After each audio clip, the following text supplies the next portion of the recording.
Hein? Allahu Akbar, Allahu Akbar. Population de Willy, par cette voix mélodieuse, nous vous disons qu'Allah est le plus grand. Allahu Akbar,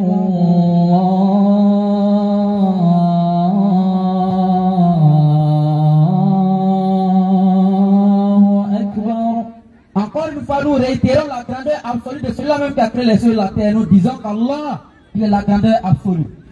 Ashhadu an la ilaha illallah.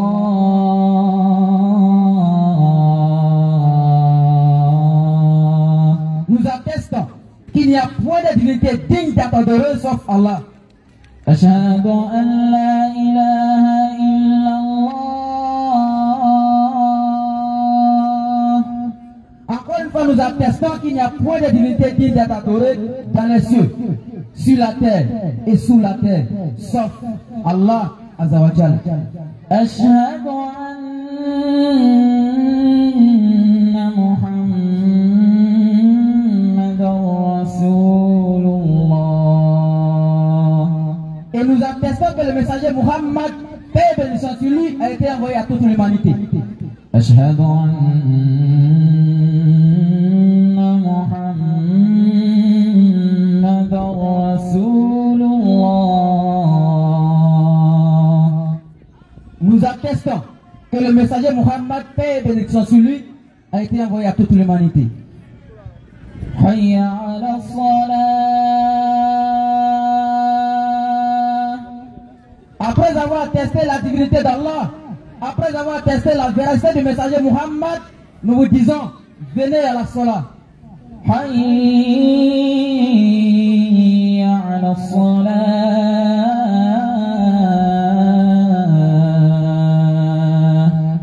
Venez à la salat, c'est pourquoi nous avons été créés. Hayya ala al-falah. Accourez au bonheur. Hayya ala al-falah.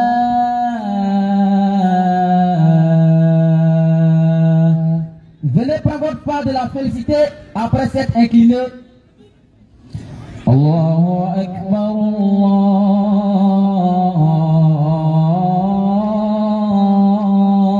Allahu Akbar. Allah, il est le plus grand. La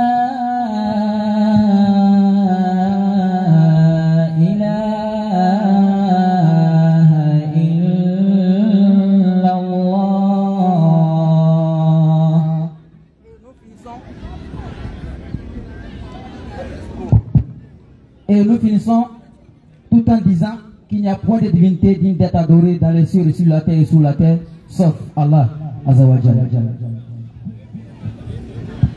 A'udhu billahi minash shaytanir rajim. Allahu la ilaha illa huwal hayyul qayyum. La ta'khudhuhu sinatun wa la nawm. Lahu ma fis samawati wa ma fil ard. Ma dhal ladhi yashfa'u 'indahu illa bi'idhnihi. Ya'lamu ma bayna aydihim wa ma khalfahum wa la yuhituna bi shay'in min 'ilmihi illa bima sha'a. Wasi'a kursiyyuhu as-samawati wal ard wa la ya'uduhu hifdhuhuma ولا يؤوده حفظهما وهو العلي العظيم. صدق الله العظيم. La parole d'Allah est donc en vérité. Allah, point de divinité à part lui. le vivant, celui qui subsiste par lui-même, Al-Qayyum, ni somnolence, ni sommeil ne le saisissent. À lui appartient tout ce qui est dans les cieux et sur la terre, et qui peut intercéder auprès de lui sans sa permission. Et par la science d'Allah, il connaît notre passé et il connaît notre futur. Allah, il est le très haut, Allah, il est le très grand. A'udhu billahi minash shaitanir rajim, bismillahir rahmanir rahim, wa salatu wa salam ala rasulillah. Wa ala alihi wa sahbihi wa ajma'in. Assalamu alaikum wa rahmatullahi wa barakatuh. Wa alaikum salam wa rahmatullahi wa barakatuh. Assalamu alaikum wa rahmatullahi wa barakatuh. Attends, pas de répondre. Alhamdulillah. Et nous disons également à tous ceux qui nous entendent ou qui nous écoutent de près ou de loin, nous disons tout simplement que la paix de l'Éternel, le Dieu créateur des cieux de la terre, soit avec vous. Et c'est ce que nous avons dit en arabe, à savoir Assalamu alaikum. Nous ne sommes pas en train de parler, n'est-ce pas, en langue, mais nous disons simplement ce qui a été révélé aux messagers et aux prophètes venus de la part de l'Éternel Dieu créateur des cieux de la terre. Ceci étant, chers frères et sœurs, nous disons Alhamdulillah. Chers frères et sœurs, nous remercions l'Éternel Dieu créateur des cieux de la terre qui n'a rien de qu'Allah Azawajal. Parce que c'est lui qui nous a créés. Il pouvait faire de nous des êtres qu'on appelle des animaux. Il pouvait faire de nous des insectes. Mais de sa volonté, de son propre vouloir, il a bien voulu faire de nous des êtres humains afin de réfléchir sur sa parole incréée. Frères et sœurs, soyons fiers d'être musulmans. Frères et sœurs, soyons fiers de porter, n'est-ce pas, le flambeau de l'islam. Frères et sœurs, soyons fiers d'appartenir à la communauté de Muhammad, paix et bénédiction sur lui. Oui. Frères et sœurs, soyons fiers d'appartenir, n'est-ce pas, à la communauté de tous les messagers envoyés quoi, à la terre, afin de tirer les êtres humains des ténèbres vers la lumière parfaite. Effectivement. Chers frères et sœurs, remercions Dieu. Remercions Dieu de ce qu'il a fait de nous des êtres humains. Remercions Dieu de ce qu'il a fait de nous, en plus des êtres humains, il a fait de nous des musulmans. Parce qu'en vérité, être musulman, c'est le meilleur des cadeaux qu'on puisse donner à un être humain. Aujourd'hui, il y a plusieurs types de personnes sur la terre. Il y a des gens qui prétendent être des chrétiens. Aujourd'hui, il y a des gens qui prétendent être des kémites. D'autres prétendent être, n'est-ce pas, des animistes. Mais Allah, n'est-ce pas, de son propre vouloir, il a bien voulu faire de nous des êtres humains afin de quoi d'honorer sa parole. Effectivement. Comme nous le disions, cela est une grâce. Et une immense grâce de la part d'Allah. Parce que comme le frère l'a dit ici la fois dernière, lorsque Allah veut faire, n'est-ce pas, un cadeau ultime à un être humain sur la terre, qu'est-ce qu'il fait? Il ouvre sa poitrine à l'islam. C'est ça. Parce qu'en dehors, n'est-ce pas, de ces cadeaux-là, aucun autre cadeau ne peut profiter à l'être humain, n'est-ce pas, sur la terre, et non seulement aussi dans l'au-delà. Si tu veux, n'est-ce pas, jouir, n'est-ce pas, d'une bonne vie sur la terre, et puis profiter de cette bonne vie-là sur la terre, et puis jouir dans l'au-delà, il faut être musulman. Effectivement. Parce que si tu es musulman, tu sauras comment marcher sur la terre. Si tu es musulman, tu sauras comment te comporter sur la terre. Si tu es musulman, tu sauras comment t'orienter. Mais si tu n'es pas musulman, tu perds carrément le fil. Parce qu'il n'y a que l'islam, n'est-ce pas, qui donne la bonne orientation. Il n'y a que l'islam qui donne le bon guide, n'est-ce pas, à un être humain sur la terre. Pour pouvoir se comporter sur la terre. L'islam est le manuel par excellence et par essence. C'est pourquoi aujourd'hui nous sommes là. Nous appartons les rues.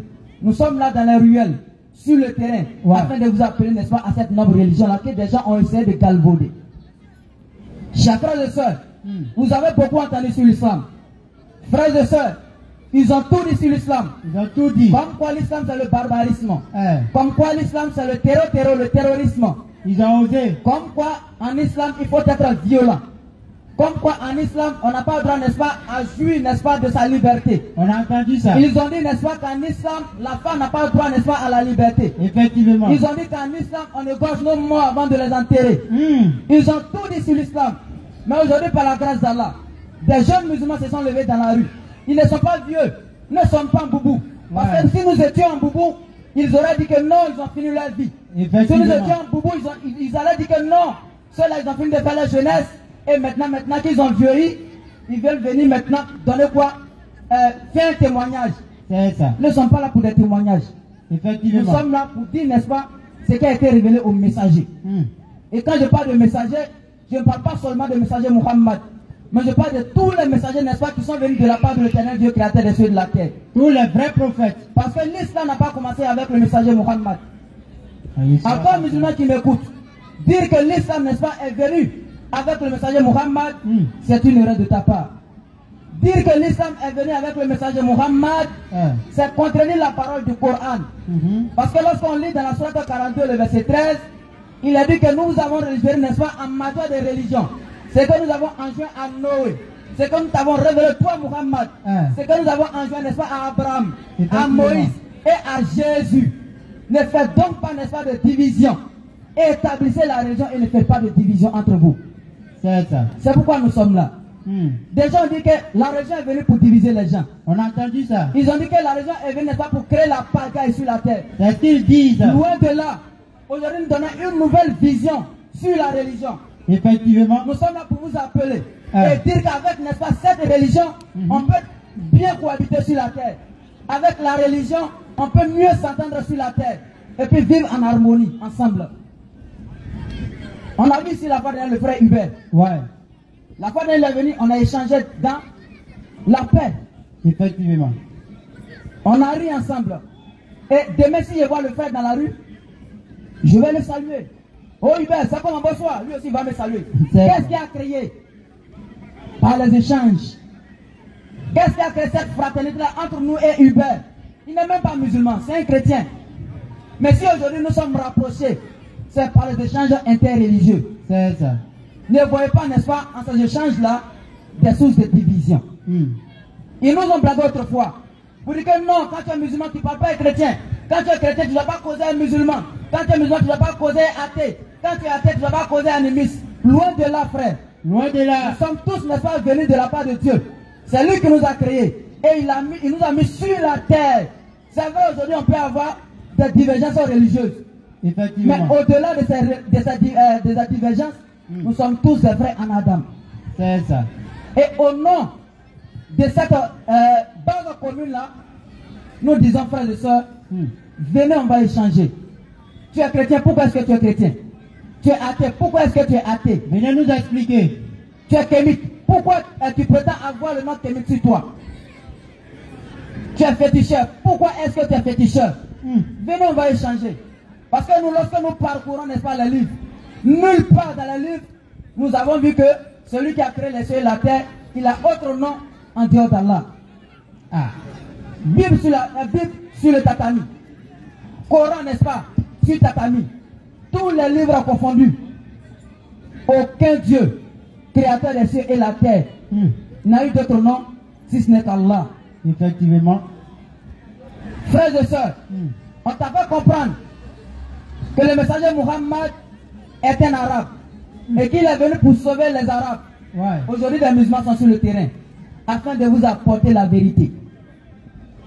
Le messager Muhammad, paix et bénédiction sur lui, n'est pas venu seulement pour les arabes, mais il a été envoyé à toute l'humanité.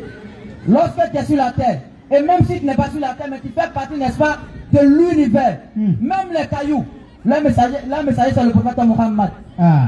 Parce que dans la sourate 25, le verset 1er, on dit qu'il a été envoyé quoi, à tout l'univers. Ce n'est pas seulement pour les hommes, même les djinns.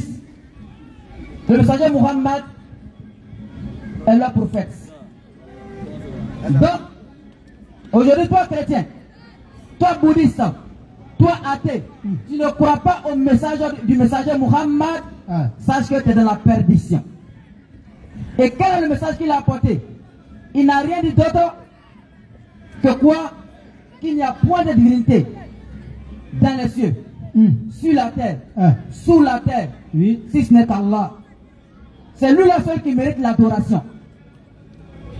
Et celui que tu prends en dehors d'Allah, comme créateur des cieux et la terre, celui que tu prends en dehors d'Allah, comme créateur des cieux et la terre, comme pourvoyeur, comme celui qui te donne la subsistance, sache que tu n'as pas encore connu le vrai Dieu. Jésus l'a dit dans la Bible. Nous savons ce que nous adorons. Nous connaissons ce que nous adorons. Et nous savons que nous sommes dans le vrai. Parce que nous adorons le vrai. Et qui est le vrai? Lorsque je parle du véritable Dieu, lorsque je parle du vrai, bon, on va se demander qui est donc le vrai? Qui est le véritable Dieu? Pour connaître le véritable Dieu, on va prendre la sourate 59, le verset 24, pour voir quelque chose. Ensemble, On va essayer de parcourir les livres et puis voir un tant soit peu le vrai Dieu. Afin de ne pas confondre, n'est-ce pas, les créatures aujourd'hui qui ont été divinisées et le vrai Dieu créateur des cieux et de la terre.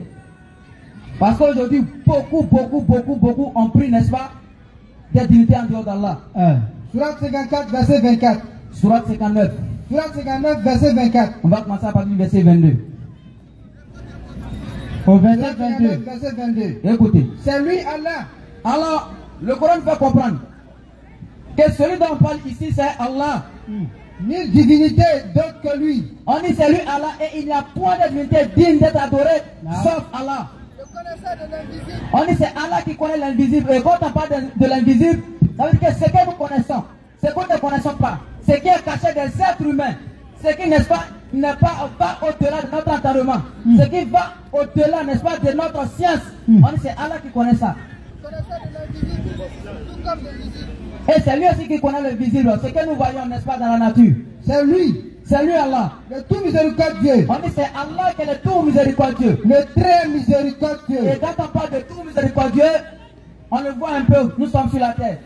Verset 23. C'est lui Allah. Nous sommes sur la terre. Quand il pleut, même le bouddhiste qui ne croit pas en Allah, il reçoit la pluie comme signe de bénédiction. Même le chrétien qui dit que Allah est un faux Dieu, subhanallah, celui-là même quand il pleut, il reçoit aussi la pluie comme signe de bénédiction. Même les chimiques, comme le dit le maître, les plus vauriens, les derniers de la classe, ceux-là même qui passent, n'est-ce pas, tout le temps à injurer Allah, quand il pleut, ceux-là aussi reçoivent, n'est-ce pas, leur part de la bénédiction qui est là, lui. Et c'est ça que Allah est le tout miséricordieux. Il partage sa miséricorde à tout être humain sur la terre. Mais, allons-y, mais, le souverain. il est le très miséricordieux. Le souverain. En plus, n'est-ce pas, d'être le tout miséricordieux, il est le très miséricordieux. Et être le très miséricordieux, ici-bas, au-delà. Ceux qui n'ont pas cru en Allah, ceux-là, ils vont recevoir, n'est-ce pas, le tout miséricordieux. À savoir, la pluie, comme on l'a dit, ils ne croient pas en Allah, mais ils ont un peu d'argent, ils arrivent à pourvoir leurs besoins. Mais le très miséricordieux, par contre, ici, c'est celui-là qui aura cru, n'est-ce pas, au signe d'Allah, celui-là même qui va suivre, n'est-ce pas, le message d'Allah. C'est celui-là même qui va hériter du très miséricordieux, dans l'au-delà. Le pur. Il est le pur. On ne peut pas confondre, n'est-ce pas, avec la pureté qu'on peut avoir sur la terre. On peut dire que certaines personnes sont pures. Et ici, quand on dit qu'ils sont purs, ça veut dire quoi?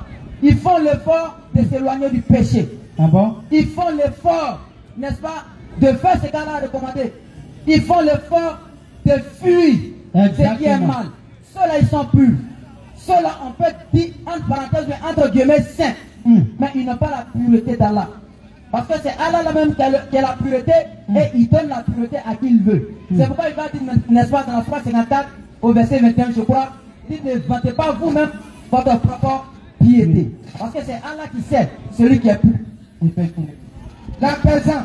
Allah, en plus d'être le pur, il est là présent. Lorsque tu as un problème, au lieu de te tourner vers les jeans, au lieu d'aller vers les charlatans, au lieu d'aller lancer, qu'on appelle Kori, au lieu d'aller voir le gars même qui est couché dans sa sale cabane, il ne connaît rien. Lui là même, il agit avec les génies. Il ne connaît rien. Ton problème que tu envoies, lui-même, il est ignorant de ce qui se passe. Mais c'est celui-là que tu vas voir pour dire que tu as un tel souci. Il ne peut pas t'aider. Lui-même, il a besoin, n'est-ce pas, de ton argent. Charlatan ne peut rien faire. Ce sont juste des menteurs, juste des profiteurs. Donc, écartez-vous, n'est-ce pas, de ces charlatans-là. Parce que Allah, il est là présent.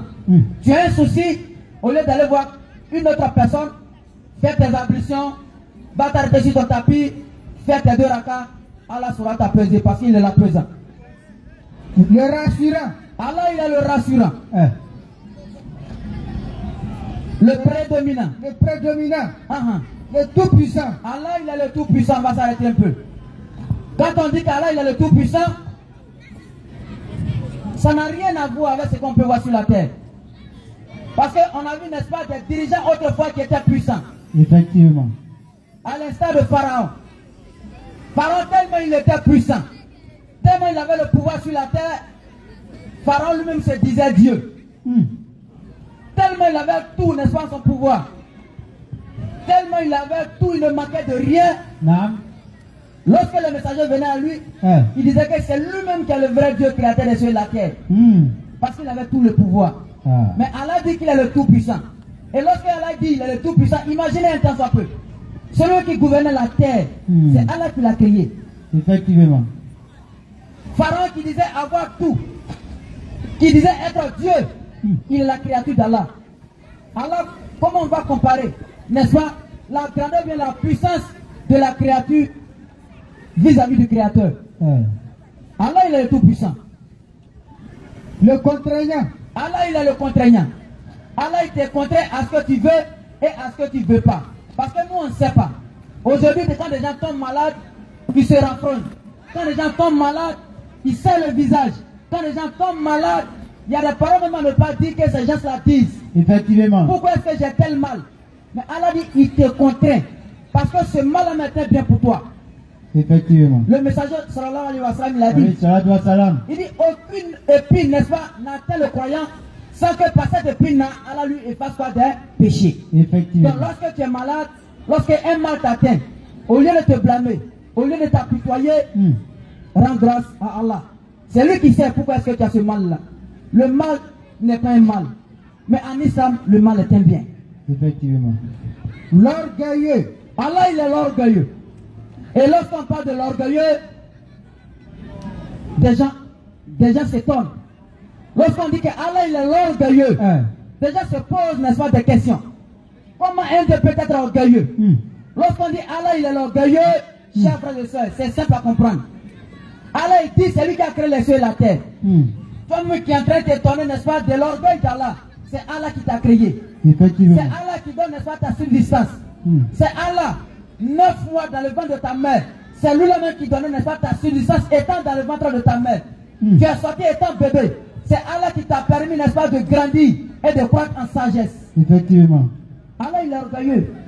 Il a tout créé. Tout ce qu'on voit et tout ce qu'on ne voit pas, c'est Allah qui a tout créé, sans l'aide même de quelqu'un. Effectivement. Il a créé tout cela en 6 jours, sans même éprouver la moindre lassitude. Effectivement. Comment ne pas comprendre l'orgueil d'Allah? Par contre, celui-là qui va se prétendre être orgueilleux, celui-là sera blâmé. Pourquoi? Parce qu'il n'a rien créé. Et même un cheveu, il n'a pas ce pouvoir de rendre blanc. C'est pourquoi on a vu l'histoire de Shaitan. L'histoire de Shaitan, lorsque Allah subhanahu wa ta'ala, dans la grâce infinie, il a créé le père Adam. Il a demandé aux anges, n'est-ce pas, de se prosterner pour le père Adam. Effectivement. Iblis a refusé de se prosterner. Et pourquoi lorsqu'on lui pose la question? Tout simplement parce que lui il a été créé de feu, alors que Adam a été créé d'argile crissante. Donc par la nature de la création, Iblis se dit être quoi? Supérieur à Adam. Donc lui, il ne peut pas, n'est-ce pas, se prosterner pour Adam. À cause donc de l'orgueil, Allah l'a chassé et Allah l'a, on va dire, Allah l'a enlevé, n'est-ce pas, de cette grâce-là. Parce qu'il avait tout. Il était même, n'est-ce pas, au rang des rois des anges. Parce que à l'origine, Iblis était un djinn. Lorsqu'on prend la sourate 18, le verset 50, sa nature, n'est-ce pas, est bien clarifiée, a été bien déterminée. Il était du groupe des djinns. Mais à cause, n'est-ce pas, de l'obéissance, Allah l'a élevé. Mais à cause de l'orgueil, il est revenu au rang le plus bas. Il est méprisé. Il a été rabaissé. Il a été rabaissé. Lanatullah alayhi. On continue. Gloire à Allah, il transcende ce qu'il associe. Gloire à Allah.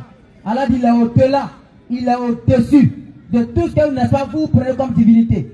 Et lorsque Allah dit il est au-dessus de tout ce que vous prenez comme divinité, comprenez par là que Allah il est au-dessus de Jésus que vous prenez comme Dieu créateur des cieux et de la terre. Effectivement. Lorsque Allah dit il transcende tout ce que vous lui associez, sachez que tout ce que vous prenez comme divinité, à l'instar de la mère de Jésus, Marie, la mère de Dieu, Allah dit il est au-dessus de tout ce que vous prenez comme divinité. Tous ceux, n'est-ce pas, qui vont se prosterner devant le caillou, tous ceux qui vont fléchir genoux devant l'arbre, pour dire c'est leur divinité. Allah dit il transcende tout ça. C'est-à-dire c'est lui qui a créé tout ça et il est au-delà. Au dernier verset. C'est lui, Allah, le Encore une créateur. fois, c'est lui, Allah, il dit il est le créateur. C'est lui qui donne un commencement à toute chose. Allah dit c'est lui qui donne un commencement à toute chose. Mais il est évident que lorsque Allah donne un commencement à toute chose, Allah lui-même, il est accepté, n'est-ce pas, de tout commencement. Parce qu'il n'a ni commencement, il n'a ni fin de vie. Allah n'a pas un commencement, mais c'est lui qui donne un commencement. Comme on peut le voir ici. Allah, c'est celui qui a permis à ce que nous soyons sur la terre. C'est lui qui, n'est-ce pas, de son propre vouloir, il a créé les cieux et la terre. Il a donné un commencement à tout ce qui existe. Mais dire que Allah, n'est-ce pas, il a un commencement, c'est attribuer une existence à Allah. Alors que Allah, il n'existe pas, mais Allah, il est. Il est ce qu'il est. Personne ne peut donner ou ne peut prétendre avoir la nature d'Allah. Personne. Allah, il sait ce qu'il est. Et nous le connaissons à travers ce qu'il dit dans sa parole. Le formateur. Allah dit, il est le formateur. C'est Allah, n'est-ce pas, de son propre vouloir, de par sa puissance. Il forme tout, même dans le ventre de la mer. Étant là-bas, on vit. Étant là-bas, on mange. On arrive à survivre pendant 9 mois dans le ventre de la mer. C'est Allah qui nous a formés. 9 mois. C'est pourquoi dans Hébreux 7, il va dire à Jésus, c'est toi, moi Allah, je t'ai formé un corps. On continue.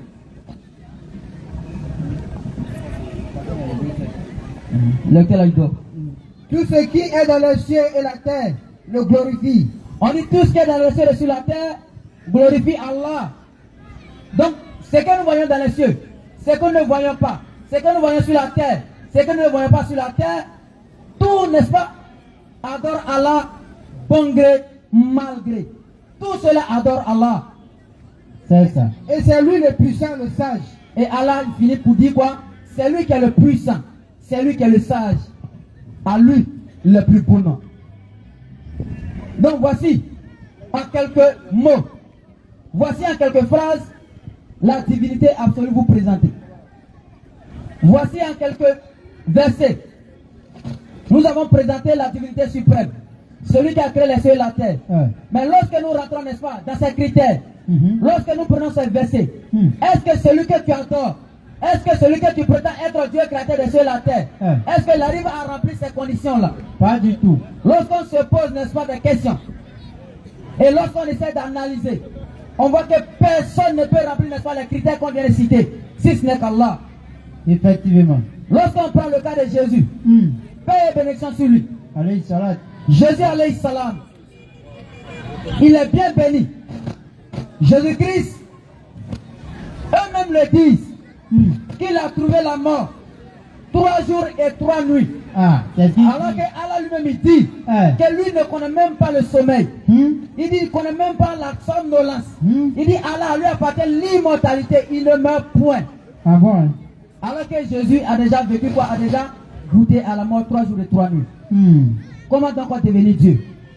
Quelqu'un qui meurt, comment devenir Dieu? Est-il devenu Dieu? Ou bien Jésus est né Dieu?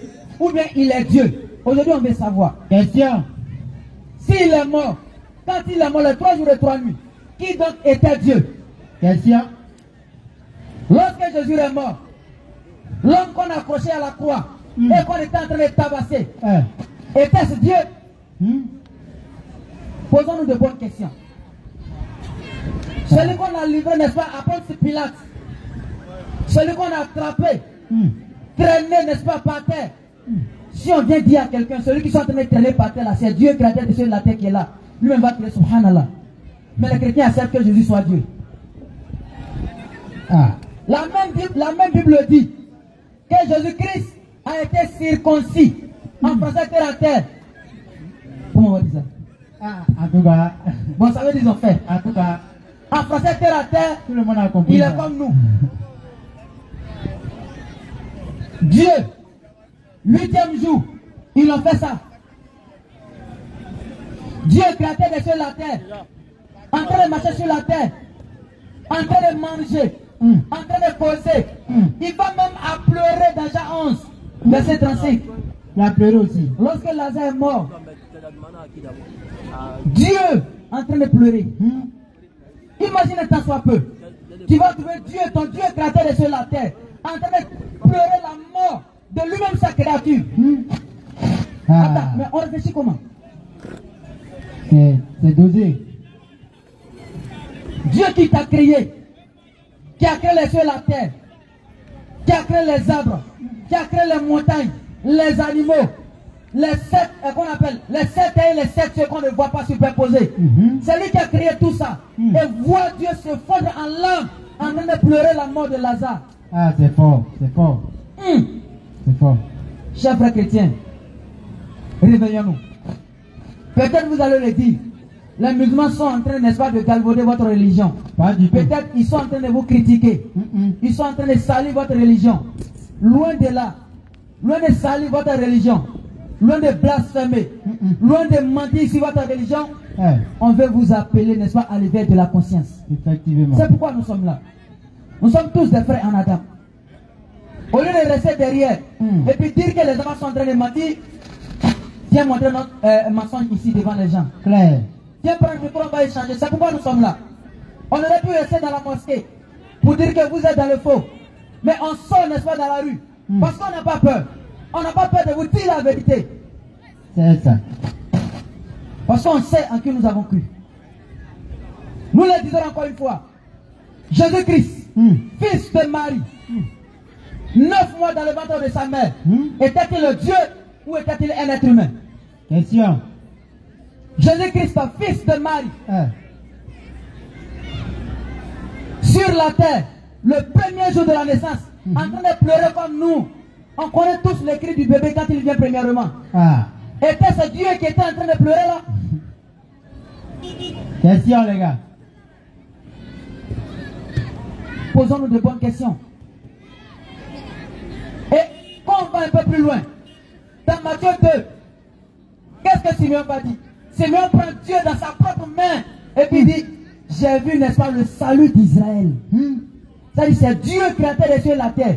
Dieu qui a créé Simeon. Dieu qui a créé sur la terre sur laquelle Simeon est en train de marcher. C'est Dieu là, Simeon prend dans sa main comme ça. Et puis il dit, j'ai vu le salut d'Israël. Non, c'est fort. C'est Dieu qui est là. C'est fort, c'est fort. Frères et sœurs, loin d'offusquer la raison de quiconque, nous sommes là pour l'éveil de conscience. Loin d'insulter quelqu'un, loin de dénigrer, nous sommes là pour vous appeler, n'est-ce pas, à la vraie religion. Effectivement. Parce qu'il n'y a qu'en islam qu'on puisse vous dire cette vérité-là. À l'église, on ne vous dira pas ça. Jamais. On vous dira plutôt, si tu aimes Jésus, ou bien si tu veux avoir la paix, viens à Jésus. Si tu veux avoir une jolie femme, viens à Jésus. Si tu veux avoir passeport, viens à Jésus. Tu es devenu footballeur, viens à Jésus. Tu veux construire une maison, viens à Jésus. On n'est pas là pour dire ça à quelqu'un. C'est comme ça qu'ils vont vous blaguer les gens dans les rues. Tu les vois toujours en train de crier le matin. Donne ta vie à Jésus. Donne ta vie à Jésus. Il a mon pardonné tes péchés. Donne ta vie à Jésus. Il est mort sur la croix pour toi. Donne ta vie à Jésus. Son sang a coulé pour toi. Aujourd'hui, nous sommes là pour donner notre vie à Jésus. Venez nous poser des questions. Effectivement. Aujourd'hui, les musulmans se sont levés pour donner leur vie à Jésus. Nous sommes sur terrain. Nous sommes là. Venez, dis, on va donner notre vie à Jésus. Tu dis que Jésus-Christ est mort sur la croix pour pardonner le péché de l'humanité. Tu dis que Jésus-Christ a été envoyé, n'est-ce pas, pour la repentance et la rémission des péchés. Aujourd'hui, les gens sont sur le terrain pour dire que ce que les gens vous enseignent, n'est-ce pas, dans les synagogues et dans les églises là, ce n'est que du faux. On n'a pas peur de le dire. Loin de toute prétention, nous le disons. Aucun être humain ne peut rester ou ne peut demeurer dans le christianisme et puis trouver, n'est-ce pas, le salut. Jamais dans la vie. Nous le disons encore une fois. Aucun être humain, en dehors de l'islam, ne peut trouver le salut. Il est contesté. Il n'y a que l'islam seul qui puisse donner la paix véritable. Il n'y a que l'islam seul qui puisse donner le salut, n'est-ce pas, sur la terre. Et quand on parle de salut sur la terre, c'est bien la paix intérieure. La sakina. Surah 3, verset 19. Surah 3, le verset 19. 7. Inna dina. C'est la religion d'Allah. C'est la religion acceptée d'Allah. C'est l'islam. Alors, ceux auxquels le livre a été apporté ne se sont disputés par agressivité entre eux. Car après avoir reçu la science. Merci lecteur. Alors, chers frères et sœurs, Allah nous dit dans la Surah 3, le verset 19, que la seule religion acceptée de sa part, c'est l'islam. Alors toi qui n'es pas musulman, c'est quoi ta raison? Toi qui es encore chrétien, c'est quoi tes preuves? Toi qui es kémite, c'est quoi tes preuves? Toi qui es bouddhiste, c'est quoi tes preuves? Toi qui es athée, tu dis que tu ne crois même pas en Dieu. C'est quoi tes preuves? Sur quoi tu te bases pour le dire? C'est vrai, nous sommes jeunes. Peut-être ces enfants ne connaissent rien, ils sont en train de mentir. Mais comment savoir que ces jeunes sont en train de mentir si on ne vient pas échanger pour savoir s'ils sont en train de mentir? Quand même, vous n'allez pas nous laisser mentir comme ça. Comme ça, en plein air, mentir et puis s'en aller. C'est pas possible. Venez, on va échanger. On l'a dit, Jésus-Christ ne peut pas être Dieu. Jésus-Christ n'a jamais été Dieu. Jésus-Christ n'a jamais prétendu être Dieu. Si donc Jésus-Christ n'a jamais prétendu être Dieu, à quel moment il est devenu Dieu? Pierre, qui était le disciple le plus rapproché de Jésus, a marché avec Jésus. Dans Matthieu 13, on lui a posé la question. Mais pour toi, qui est Jésus? Il a dit, il est le fils du Dieu vivant. Le fils du Dieu vivant. Il n'a pas dit Dieu, hein? Il dit, il est le fils du Dieu vivant. Mais aujourd'hui, des gens se lèvent. On dit, c'est vrai, Pierre, tu as marché avec Jésus. Tu l'as vu. Il est le fils, mais nous, on s'en fout. Il est Dieu bien. Il est Dieu bien. Des gens sont venus l'entourer. Ils ont marché avec lui. Ils ont mangé avec lui. Il s'est même permis de dormir dans un bateau. Sur la mer. Dieu en train de dormir. La mer voulait tout ami. On dit que ce sont les vagues de la mer qui l'ont réveillé. Dieu est en train de dormir. Imaginez tant soit peu. Tu es dans un bateau avec Dieu. Toi tu te dis que non, avec Dieu, rien ne peut t'arriver. Et puis Dieu s'oublie, il dort. Et puis le bateau fait à gauche, à droite, à gauche, à droite. Hé, God, c'est gâté, réveille-toi, c'est gâté. Attends, c'est Dieu, c'est le Dieu qu'on parle comme ça. Frères et sœurs, réveillez-vous. Vous n'avez pas encore compris. Loin de vous insulter. Effectivement. On vous dit clairement que vous n'avez pas encore compris. Vous n'avez pas encore compris c'est quoi la vraie religion. Vous n'avez pas encore compris c'est quoi le véritable Dieu. Vous n'avez pas encore compris le vrai sens même de l'adoration. Effectivement. Au lieu, n'est-ce pas, de chanter, de taper tam-tam, de danser au nom de l'éternel Dieu. Frères et sœurs, nous vous disons, vous adorez Dieu. On ne chante pas. On ne tape pas tam-tam. On ne danse pas. Loin de là. Venez à l'islam. C'est l'islam, n'est-ce pas, qui vous guide vers l'adoration vraie. C'est l'islam qui vous indique comment il faut adorer Dieu. Au lieu de chanter beaucoup de bruit. Bon, imaginez un temps soit peu. Imaginez tout cela. À l'église, ils sont en train de danser. On chante en même temps. En train d'adorer Dieu. Imaginez un peu.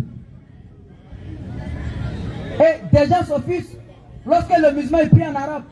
On dit non, mais pourquoi le musulman est pris en arabe? Leur Dieu ne comprend seulement que l'arabe. Pourquoi le musulman est pris en arabe? C'est un Dieu arabe. Pourquoi le musulman est pris en arabe? C'est un Dieu raciste. Bon, imaginez tant soit peu que nous musulmans ne prions pas en arabe. Et puis moi, Baoulé, je suis imam, c'est moi qui dirige la sola. Regardez. Bon, voici un peuple qui est arrêté derrière. Imaginez, Fatia Baoulé. Ça a chauffé, hein? Comment le peuple, n'est-ce pas, qui est derrière, arrive à me corriger si moi je me trompe? En tout cas. Comment des gens qui sont derrière moi, qui doivent suivre ce que je suis en train de dire là, comment ils arrivent à suivre ce que moi je suis en train de dire, sachant qu'ils ne comprennent pas moi ma langue? Regardez. Imaginez un peu. Je suis en train de prier en baoulé. On fait un peu. Imaginez un peu. Il prie un peu et moi je prie en baoulé. 2 personnes seulement, vous allez voir ce que ça va donner. On est en train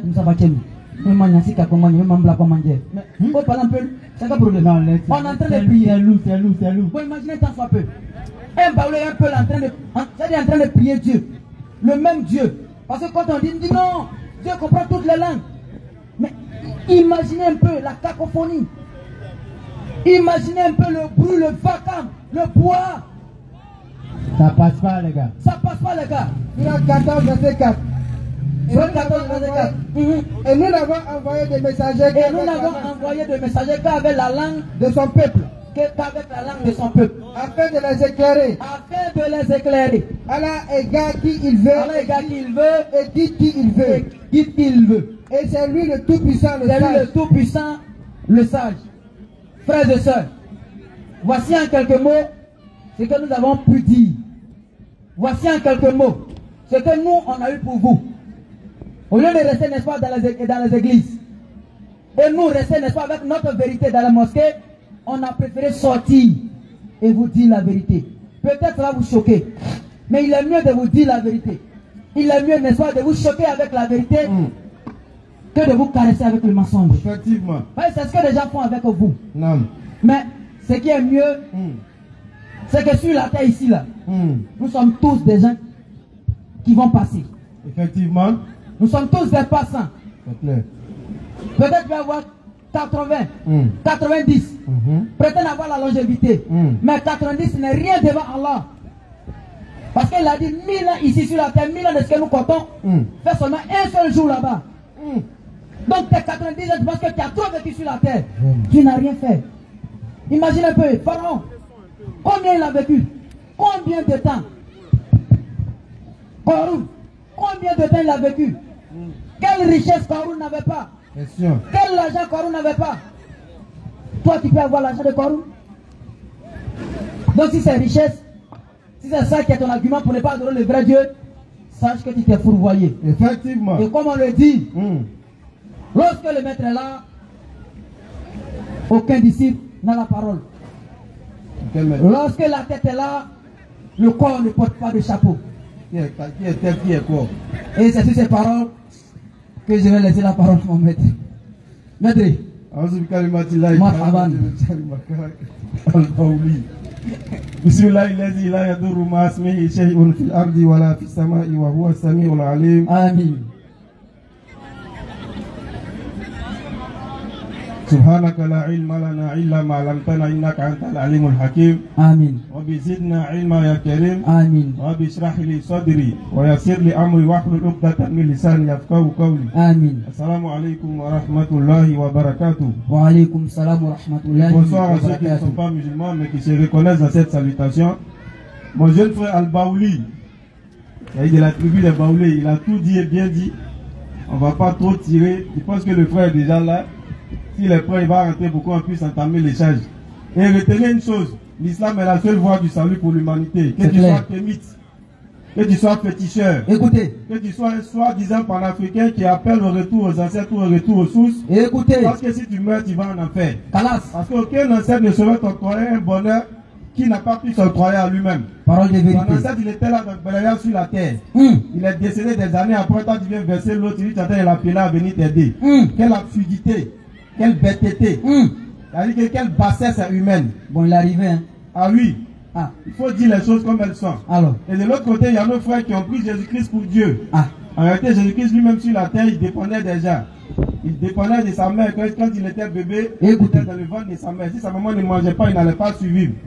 Lorsqu'il est arrivé étant bébé, il dépendait de sa mère pour faire tout pour lui. Dieu des gens. Lorsqu'il a commencé à grandir, il dépendait de ses parents pour pouvoir le guider. Encore une fois. Lorsqu'il a grandi, il dépendait aussi de ceux qui l'entouraient. De sorte à ce qu'on nous montre des passages où il a eu faim. Lui-même, il est allé chercher un arbre, un figuier pour manger. Il n'a pas pu trouver le fruit sur l'arbre. Il a maudit l'arbre. Effectivement. Ça va nous faire croire que celui-là est digne d'être adoré. Et de surcroît, lui-même, il n'a jamais dit qu'on doit l'adorer. Il n'a jamais appelé quiconque, ni qui que ce soit à l'adorer. De tout son passage terrestre, de tout son ministère, il ne l'a pas fait. Alors, chaque fois que les Écritures sont là, tout est clair, tout est établi.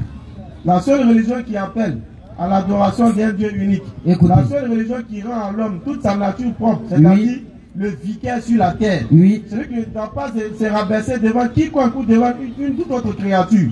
Celui qui doit se rabaisser uniquement devant le Créateur au travers de la prosternation et de l'adoration. En réalité, c'est la religion islamique qui vient rendre à l'homme toute cette gloire qu'Allah lui a donné lors de sa création. C'est clair. Vous allez voir qu'il y a un jeune frère qui est venu tout à l'heure, il m'a appelé, c'est lui qui m'a habillé comme ça. Il dit, mon vieux, je vends ça là, il faut porter, il faut aller prêcher avec. Ouais, alors, si les kémites ont vu, s'ils sont venus, voilà, ce qui doit se passer, ça va se passer.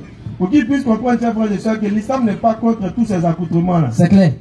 Parce qu'il faut croire aux gens que l'islam est venu chasser la tradition ou la culture. Non, l'islam est contre le culte et non contre la culture. On ne cesse de le dire. Écoutez bien. L'islam n'est pas contre une quelconque culture dans tout le monde entier. Mais l'islam est contre le culte qui est introduit dans la culture. C'est clair. C'est-à-dire quoi? On envoie des adorations aujourd'hui quand vous faites croire que c'est des traditions. On On te dit qu'il faut faire, je vais prendre un exemple tout bête. Il y a ce qu'on met chez nous les malinqués, chez nous les djoulas, pas malinqués, chez nous les djoulas, il y a ce qu'on met sur la tête. Oui. Des femmes mariées qu'on appelle chions. C'est devenu une culture, c'est rentré dans les mœurs. En réalité, c'est des mèches. Alors que tout ajout sur les cheveux de la femme est interdit en islam. C'est clair. Il y a un frère qui est, n'est-ce pas, ancré dans la religion et dans la sunna qui devait se marier. Oui. Et lui, ils ont dit qu'ils vont mettre ça sur la tête de sa femme. C'est comme un rajout qu'on met sur les cheveux comme chiant. Ça se fait beaucoup chez les djoulas.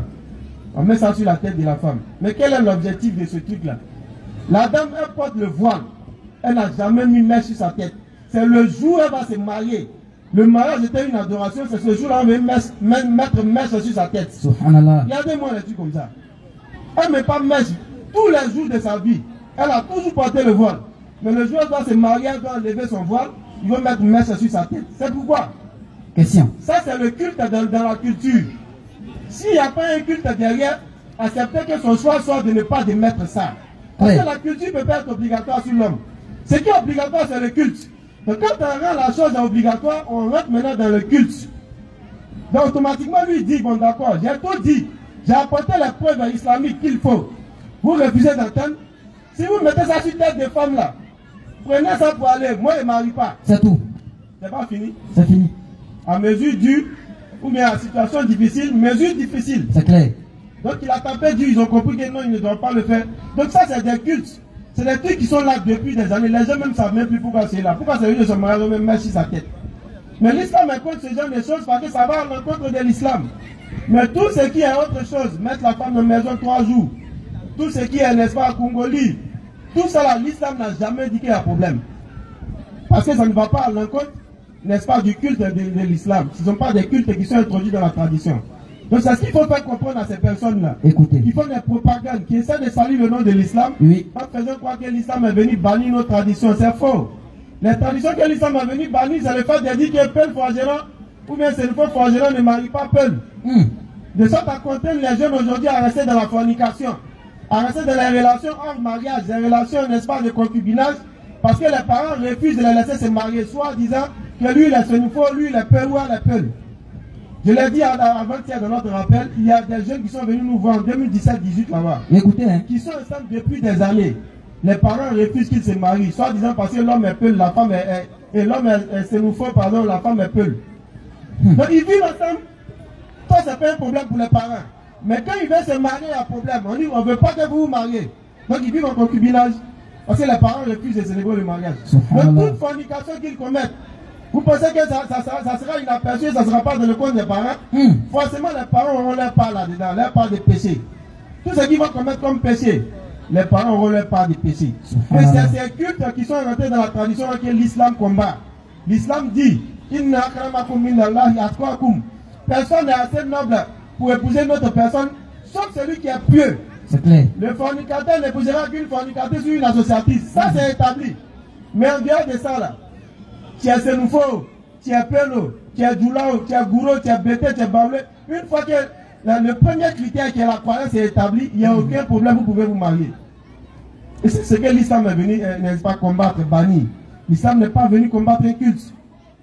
Donc c'est pour montrer ça aussi que souvent on se met dans ce genre d'accoutrement-là. Oui. Pour montrer que l'islam n'a rien contre ça. C'est clair. Donc si mon frère est prêt, il va rentrer, on va entamer l'échange. Peut-être que ça va inciter d'autres qui ont encore peur de rentrer. Parce que nos échanges sont fraternels.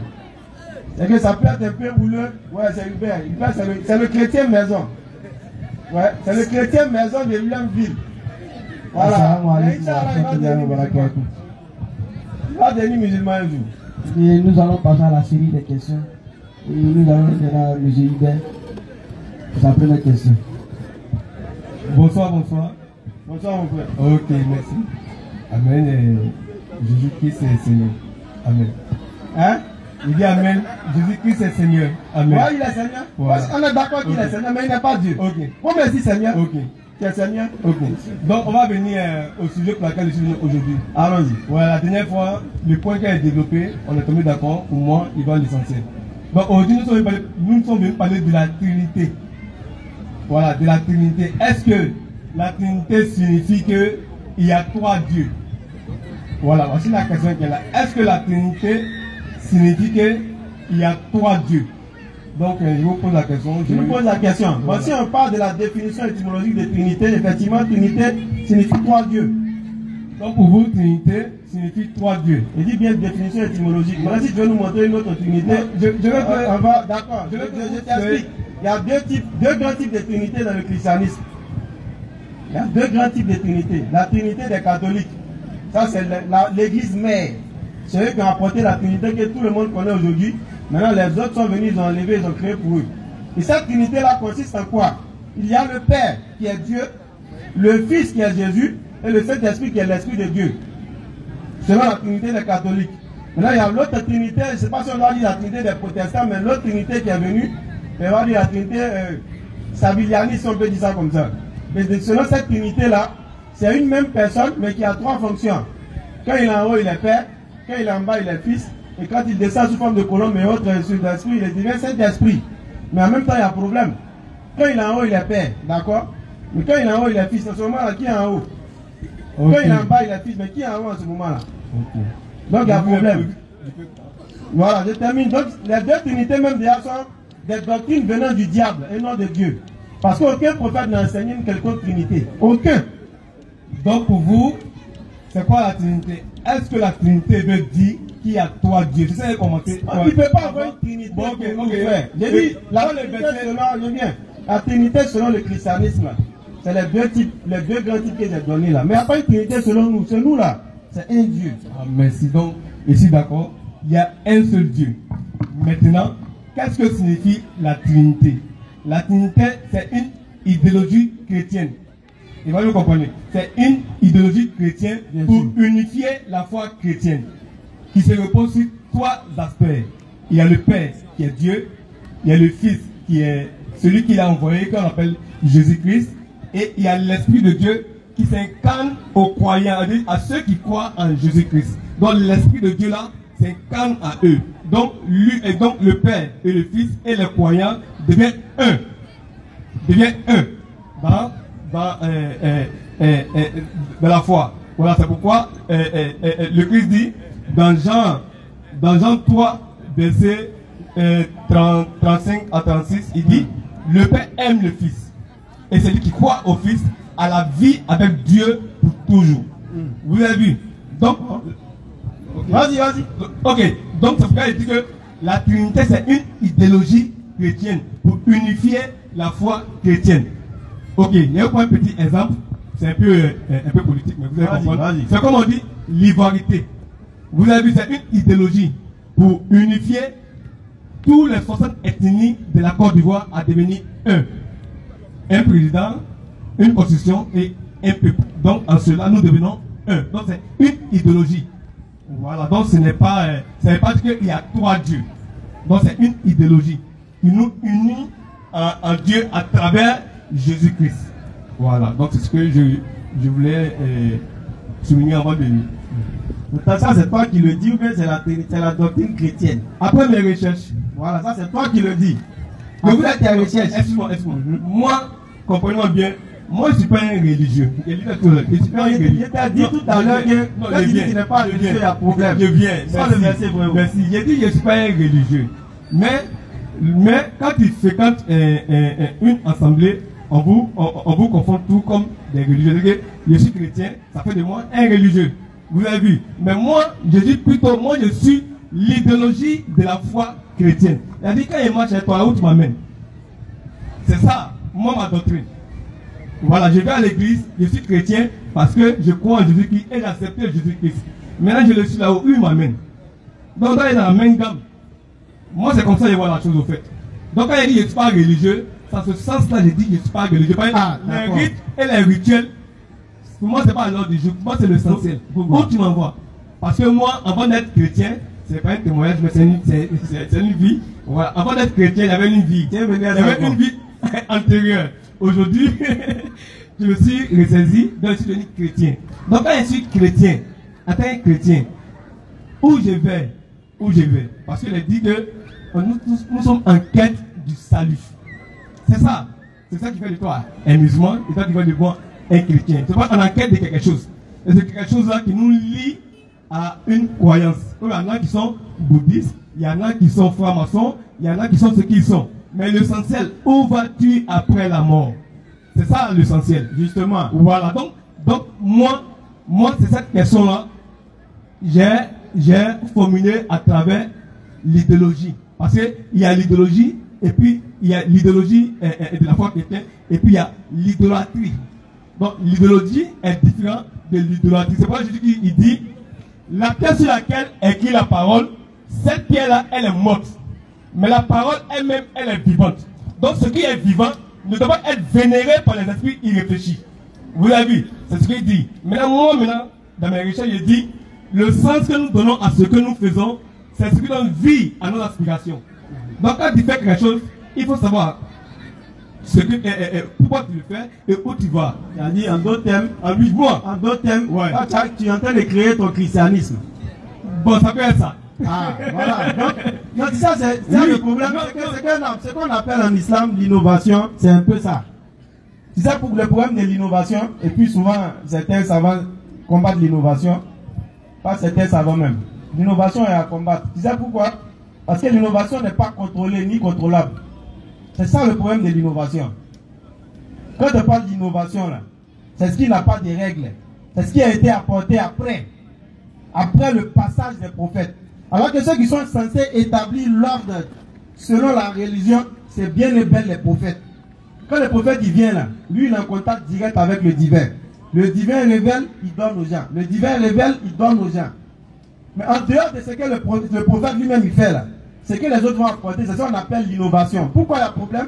Parce que l'innovation n'est pas contrôlée. Le prophète lui-même là, il va donner la juste mesure dans laquelle l'on doit accomplir l'action ou l'acte. Mais quand l'innovation vient, il n'y a pas de contrôle. Et c'est ça le christianisme. C'est ça le christianisme. Le prophète Jésus, il vient. Il ne connaît pas le christianisme. Il n'établit pas une religion qu'on appelle christianisme. D'ailleurs, le mot chrétien, il ne l'a jamais entendu. Jusqu'à ce qu'il quitte ce monde. Après, le mot chrétien vient comme moquerie à ses disciples, à Antioche, comme on le sait, acte des apôtres. Ensuite, le christianisme vient maintenant comme religion. Vu que ça ne vient pas d'un prophète venu de Dieu qui recevait directement ses révélations, chacun va établir son christianisme. Voilà comment on voit aujourd'hui toutes ces branches du christianisme qui existent là. Protestants ou catholiques. Et puis ce qui fait rire, c'est que les catholiques ont commencé. Mais les protestants viennent dire que les catholiques sont dans le faux. Or, toutes les Bibles qu'on lit là, n'eût été les catholiques, on n'allait pas avoir ces Bibles là. Sans les catholiques, on n'aurait aucune Bible. Mais aujourd'hui, les gens se lèvent, ils disent qu'ils sont évangélistes, ils disent que les catholiques sont dans le faux. C'est la bida, l'innovation. C'est tout le sens de l'innovation qui est là. Parce que ce n'est pas un prophète qui est établi. Si c'était un prophète qui avait établi, personne ne pourra ajouter. Parce qu'Amos 3, verset 7 est clair. L'Éternel ne fait rien sans avoir révélé ses secrets à ses serviteurs, les prophètes. Donc Dieu il révèle à ses prophètes. Du moment où il n'y a plus de révélation, chacun introduit ce qu'il veut dedans. C'est pourquoi il y a une fête qui est passée dernièrement en islam. C'est dans le même sens. D'autres vont faire cette fête-là durant toute l'année.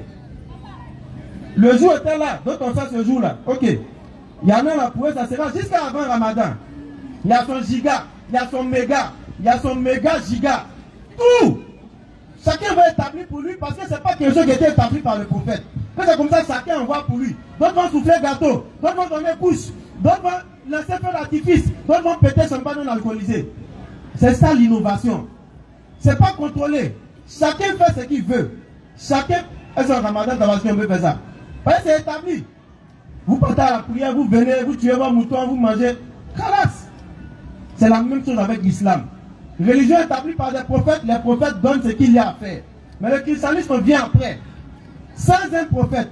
Donc chacun est établi pour lui. C'est pourquoi aujourd'hui tu te permets de dire, tu vas créer ton christianisme, disant, c'est un christianisme propre à toi, propre à ta vision, propre à tes propres recherches. Matthieu 15, le verset 9. Parce qu'il n'y a pas d'établissement. Allons-y. C'est enfin qu'il m'honore en enseignant des préceptes qui sont des commandements d'hommes. Des préceptes qui sont des commandements d'hommes. Et c'est ça qu'on appelle l'innovation. Le christianisme est une innovation qui a été apportée après Jésus-Christ. Du coup, chacun voit son christianisme. Le christianisme selon Constantin qu'on connaît aujourd'hui, qui est le christianisme, qui est la religion catholique, on va appeler ça une religion même. Le catholicisme, c'est selon Constantin, qu'on le sait tous, en tout cas ceux qui lisent l'histoire, c'était un idolâtre qui pour établir ou pour asseoir sa domination politique, il a fait semblant d'être chrétien. Parce que c'était le christianisme, disons, c'était la religion apportée par Jésus-Christ dans le temps, qui était celle qui était en train de prévaloir dans le pays ou dans le royaume. Du coup, pour attirer toutes ces personnes-là sous son aile, il dit lui va suivre leur religion. Or, comme à ce moment l'innovation était déjà venue, le non-christianisme et tout ça était déjà établi, il s'auto-proclame comme étant chrétien. Un roi qui va venir maintenant présider des histoires religieuses, venir établir la Trinité. C'est lui-même qui a établi la Trinité. Dans le concile de Nicée, qu'on connaît tous en l'an 325, il vient établir Jésus-Christ comme étant Dieu, au même titre que Dieu. Dans l'autre concile qui va venir 6 ans après, je crois que c'est le concile de Constantinople, il va venir établir le Saint-Esprit comme étant Dieu. Pour établir le credo Nicée, on appelle ça le credo Nicée-Constantinople, où la Trinité a été établie en 6 ans. Ça n'existait pas avant, mais ils sont venus introduire ça dans la religion. Bon, aujourd'hui, bien sûr, c'est pourquoi le protestantisme vient jusqu'à après le 7e concile. Parce qu'au fur et à mesure des différents conciles, ils ont établi tout ce qu'on connaît aujourd'hui comme règle du christianisme. L'infaillibilité pontificale. Ça veut dire que le pape qui est là, il fait ce qu'il veut, mais tout ce que lui fait est bon. Ça veut dire que lui ne pêche pas. C'est là-bas qu'ils ont établi ça. Marie comme étant mère de Dieu, c'est dans le concile de Chalcédoine. Ils sont venus établir, parce qu'on dit Jésus est Dieu. Donc la maman de Jésus doit venir quoi? Mère de Dieu. C'est ce même concile-là, ils sont venus établir toutes ces règles-là. Chacun vient établir ce qu'il veut. Et c'est là tout le danger de l'innovation, c'est le danger du christianisme qu'on connaît aujourd'hui. Quand tu es établi pour toi, il y a un qui va se lever là-bas, il y a un Ouattara ou un Koulibaly, je ne sais pas, qui a écrit livre, il dit la Trinité dans le Coran. C'est comme ça. Lui aussi il a créé son christianisme. Un christianisme qui est basé sur l'islam, sur le Coran. C'est l'absurdité. Et chacun va continuer de créer pour lui jusqu'à la fin des temps. Parce que ce n'est pas une religion venue de Dieu, ce n'est pas un prophète proprement dit qui entendait des révélations de Dieu qui a établi cette religion-là. C'est là tout le danger, mon frère. Ok, merci. Il m'a dit que moi, je sentais innover, créer quelque chose d'autre. Ok. Non, pas toi qui innove. Hein. Ce dans quoi tu es là, c'est déjà une innovation. Non, je sais pas si tu m'as compris. Oui, je t'ai compris. Non, je répète encore, c'est pas toi qui es en train d'innover. Hein. Ok. Tu es déjà dans l'innovation. Ok. Voilà. Ok. Dans la Bible, Jésus-Christ nous a permis ça. Il a dit,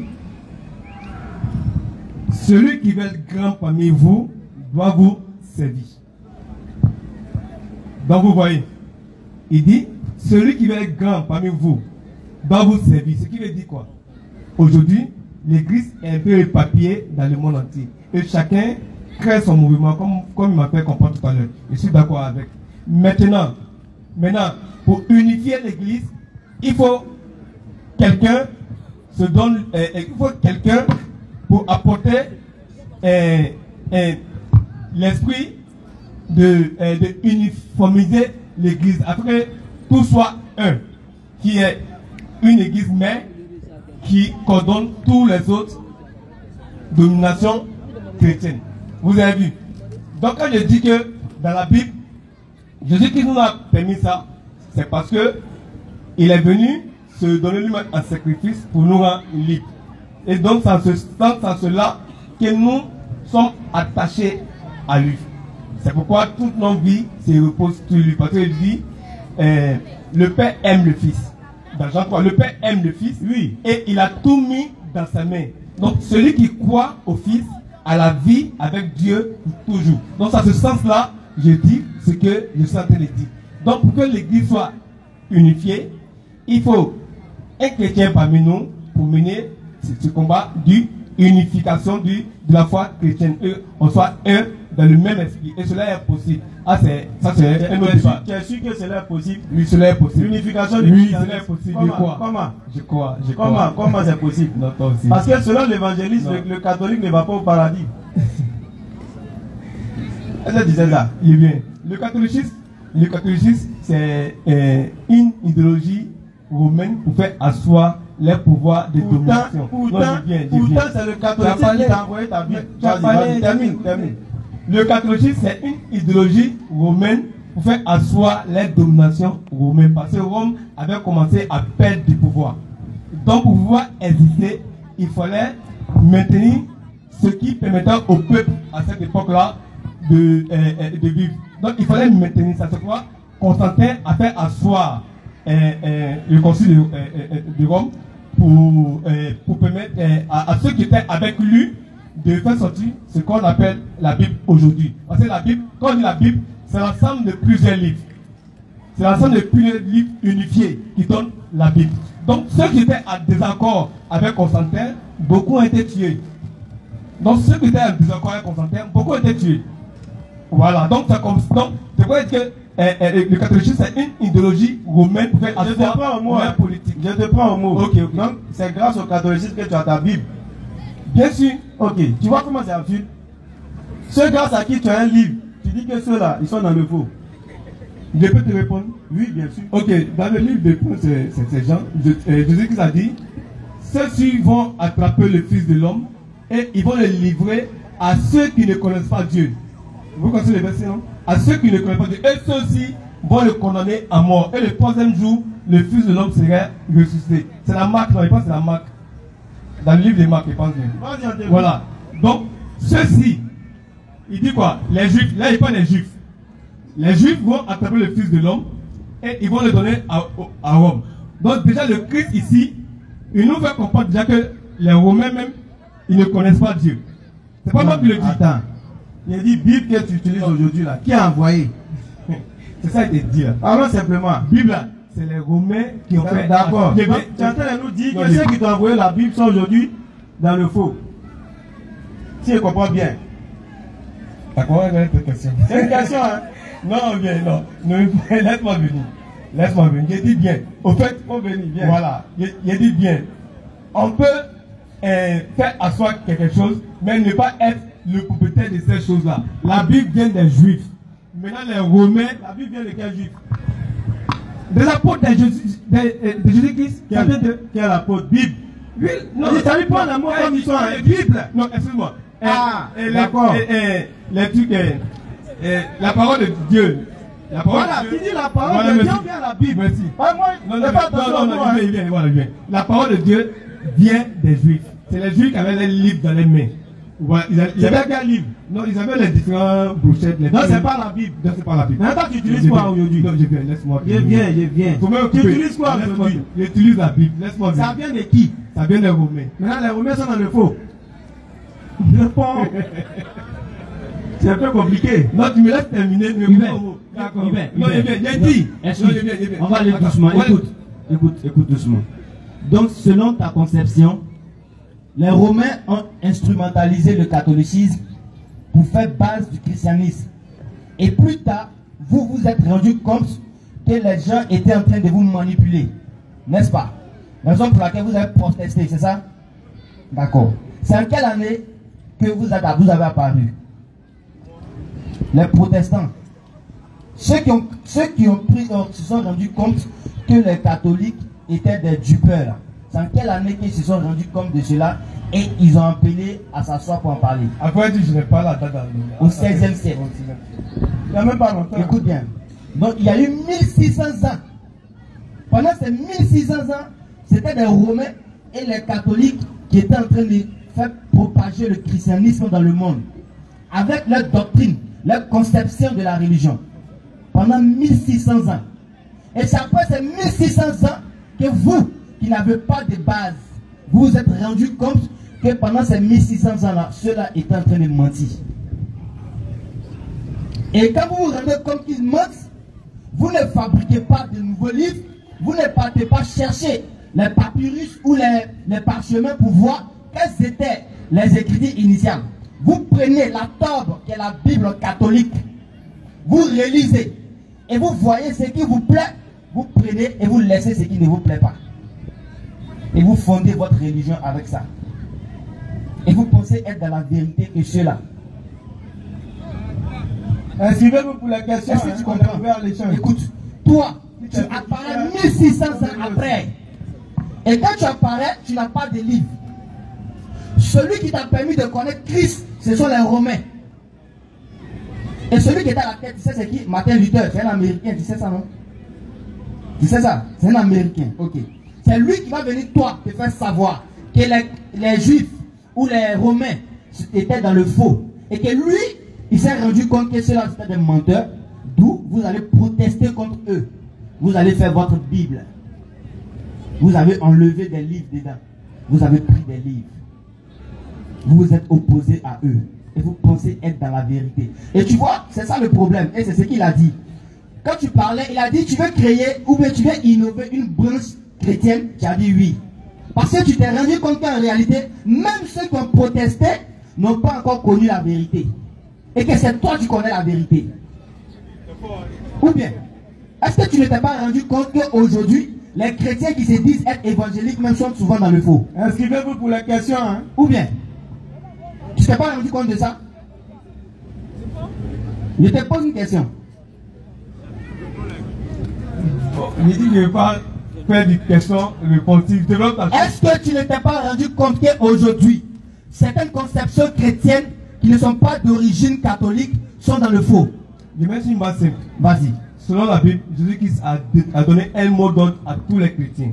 Et c'est bien, ce mot d'ordre, il a dit, vous chercherez la vérité et la vérité vous affranchira. Il a parlé à qui? Il a dit ça à qui? Il a dit ça à qui? À ses disciples. C'est faux. Ah bon? Il parlait aux juifs. Et qui étaient ses disciples? Ils étaient quoi? Calme-toi. Ces juifs auxquels il parlait là, eux là, ils ne croyaient même pas en Jésus. C'est dans Jean chapitre 8. Calme-toi. Il était entouré de qui? Calme-toi. Ne va pas prendre les versets comme cela pour faire pas ça. Je comprends. Lorsque Jésus a dit ça, les juifs ont dit, mais tu penses que nous qui suivons Abraham, là, nous sommes dans le faux? Ceux à qui Jésus a dit ça là, eux là, ils n'ont jamais cru en Jésus-Christ. Donc ne prends pas les versets pour faire pêle-mêle avec nous. Fais attention. Calme-toi, on va aller doucement. Non, attends. Je pense bien que lorsqu'il disait, il n'était pas seul, il était entouré de ses disciples. Non, il vient. Lorsqu'il parlait, il n'était pas seul. Il était entouré de ses disciples. Donc quand je dis qu'il parlait ça à ses disciples, c'est dans ce sens-là, je dis ça. Écoute-moi, tu vas comprendre. Je suis avec Moaz, non?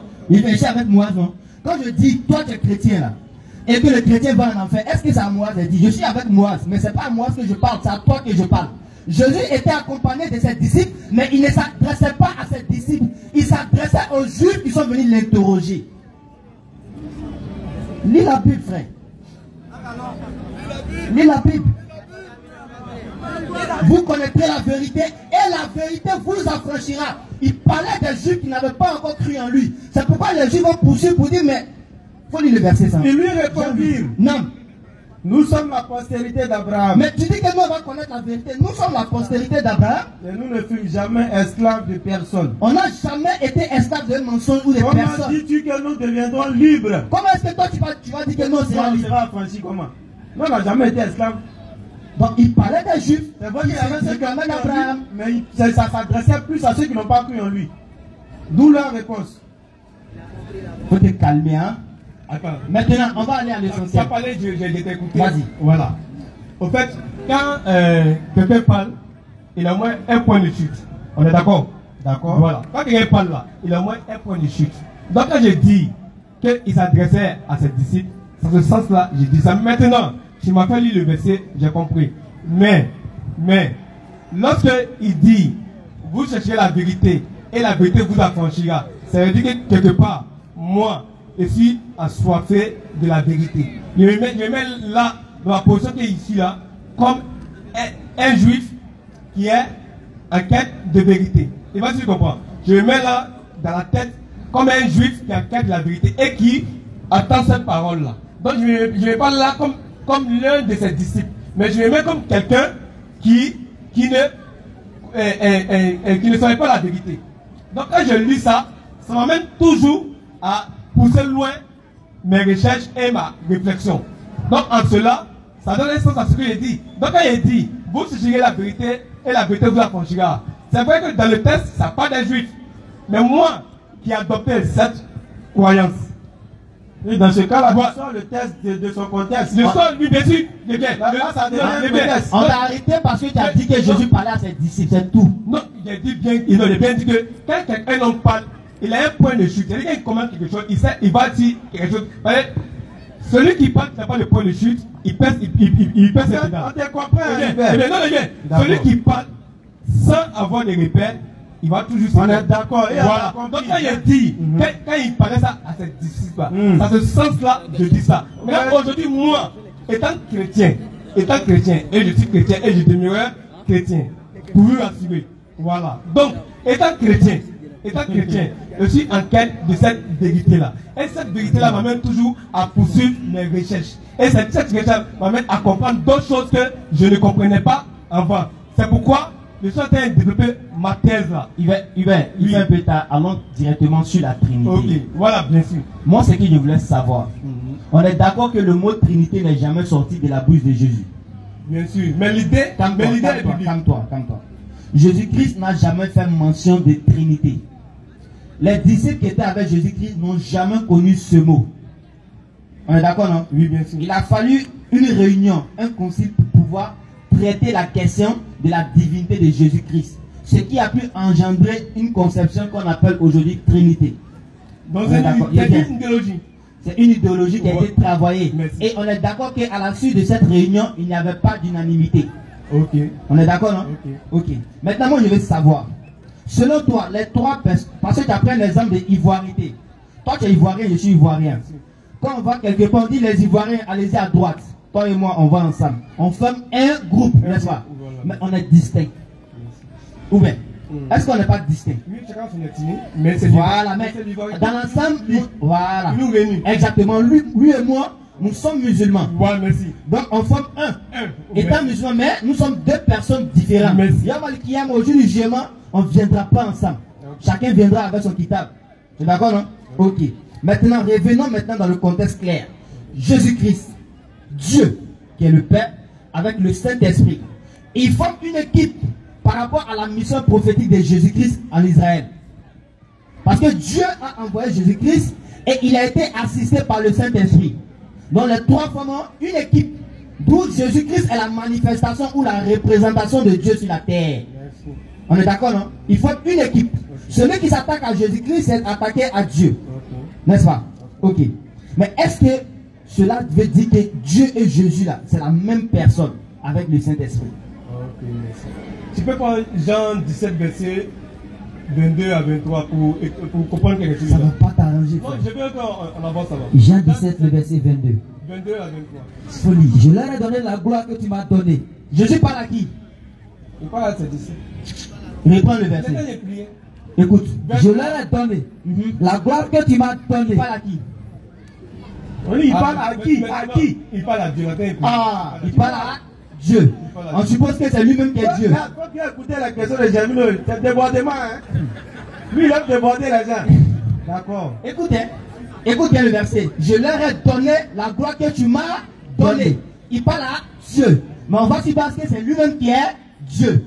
Il n'est pas Dieu à ce moment. Il est le Fils de Dieu. Ok. On va se comprendre, tu vas voir. Donc, il vient. C'est Dieu. Il est le Fils de Dieu. Il n'est pas Dieu, il est le Fils de Dieu. Donc Jésus est le Fils de Dieu, Jésus n'est pas Dieu. Oui. Il t'a dit ça la dernière fois. Ok. Maintenant, quand tu parles de la Trinité là, Il faut finir de lire le texte et puis il y a des vas-y, lis le verset. Voilà. C'est intéressant. Afin qu'ils soient un, Non. comme nous sommes un. Moi en eux et toi en moi. Afin qu'ils soient parfaitement un. Et que le monde connaisse que tu m'as envoyé et que tu les as aimés comme tu m'as aimé. Ok. Voilà. Donc, qu'est-ce que je lui ai dit par là? Uh-huh. Dieu étant le Père, et le Fils était celui qui était envoyé. Dans Jean 17, on voit, et la vie pour toujours, ceux qui te connaissent dans ce vrai Dieu, et qui connaissent celui que tu as envoyé, Jésus-Christ. D'accord. Donc celui qui parle là, à l'air ici, c'est bel et bien Jésus-Christ qui parle à son Père. D'accord. Voilà. Mais il n'est pas Dieu. Il t'a dit ça, oui. D'accord, on est d'accord. Donc si on va se Maintenant, battre, il vient. Il parle. à quel moment il est Dieu? Il vient. On parle aujourd'hui, nous sommes venus parler de la Trinité. Mais c'est ça, calme-toi. La Trinité là, écoute. Je viens, laisse-moi terminer. Aujourd'hui, nous sommes venus parler de la Trinité. C'est ça qui est la Trinité. Si on n'arrive pas à comprendre le sens des choses, on va se perdre dans le débat. Moi, je veux qu'on soit focus. Moi je suis d'accord. Écoute-moi, écoute. Moi je vais t'en parler dans l'essentiel. Tu vas me comprendre. Moi et toi là, on est d'accord sur cet aspect là que Jésus-Christ est le Fils de Dieu, n'est-ce pas? Moi je veux qu'on parte à l'essentiel. Quand tu fais mention de la Trinité là, ça fait référence à trois personnes qui sont dans une divinité. Bien sûr. Tu comprends? On va aller directement sur la divinité. À quel moment Jésus est Dieu? À quel moment Jésus est Dieu? Oui. Ok. C'est le même passage encore. Faut prendre Ah, Jean 17, verset 11 à 12. Donc au verset 22, il n'est pas Dieu, il est fils de Dieu. Mais au verset 11, il est Dieu. Et tu vas vas-y. Il veut comprendre, il veut comprendre. Au verset 22, il est fils de Dieu. Non, il est toujours fils de Dieu là-bas. Mais il n'est pas Dieu là-bas. Oui. Mais au verset que tu viens de donner, Je vais te montrer qui est Dieu. au verset qu'il vient de Je vais te montrer qui est Dieu. Ok. Vas-y. Au verset 11. Non. Je ne suis pas dans le monde. Et ils sont dans le monde. Qui parle ici? C'est Jésus qui parle toujours. Donc ici là, il est Dieu ou il n'est pas Dieu? Il dit il est le fils de Dieu. Vas-y, il faut lire. Ici, il est le fils de Dieu, non? Bien sûr. Continue. Et je vais à toi, Non. Père Saint, Non. garde en ton nom Uh-huh. ce que tu m'as donné, afin qu'ils soient un comme nous. Vas-y encore. Lorsque j'étais avec eux dans le monde, Non. je les gardais en ton nom. J'ai gardé ceux que tu m'as donnés, et aucun d'eux ne s'est perdu. Sinon, le fils de perdition, afin que le but fût accompli. D'accord. Dans le passage, il a dit, quand j'étais avec eux, dans mon truc que j'ai dit, quand j'étais avec eux, je les ai gardés par la force de ton nom. Ce nom que tu m'as donné. Ça, c'est écrit dans ma Bible, noir sur blanc. Il est d'accord. Il dit, quand j'étais avec mes disciples, je les ai gardés par ton nom. Et par la force de ton nom. Le nom que tu m'as donné. Tu vois, la dernière fois, je vous ai dit que le nom qui a été donné à l'enfant qui est né, c'est Jésus. Hubert. Je viens. Tu n'as pas compris, verset. Non, il a compris, mais c'est ça qu'on va Non, comprendre. je viens. Par la force de. Ah, tu comprends ça comment? Le nom que tu m'as donné là, j'entends, tu penses que c'est le nom de Jésus qu'on lui a donné. Oui, bien sûr, c'est ça le nom. Non. Quel est le nom? Écoute. Je viens au nom du président. Le nom que le président m'a donné. C'est de quoi il s'agit? Je viens au nom du président. Oui. Lui, c'est le porte-parole du gouvernement. Écoute, hein, on va supposer qu'il est le porte-parole du gouvernement. Et il y a une cérémonie où le président est invité, mais malheureusement pour son agenda, il ne vient pas. Il envoie le porte-parole. Quand le porte-parole vient, il vient au nom de qui? Il vient au nom du président. Mais le nom ici, là, est-ce que c'est moi ou bien c'est Adam, ou bien c'est le titre de Ça n'a rien à voir. porte-parole? Il a dit bien, je l'ai gardé par la force de ton nom. Oui. Ce nom que tu m'as donné. Oui, C'est clair. comment? Quel est le nom du président? Au travers de Quel est le nom du président? Écoute. Au travers de la révélation que Dieu lui a donnée là. C'est de ça qu'il s'agit. Il ne s'agit pas d'un nom qu'on lui donne. C'est un nom, lui a donné. Non, Allons c'est pas dans le son même jeu. nom.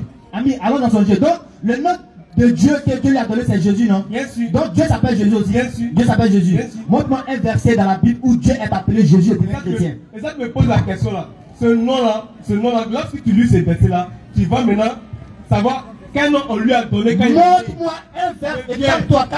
Montre-moi un verset dans la Bible. Dieu s'appelle Jésus. De Genèse jusqu'à Apocalypse, où un prophète, ou un ange, ou un être humain appelé Dieu Jésus. Donne-moi ce verset.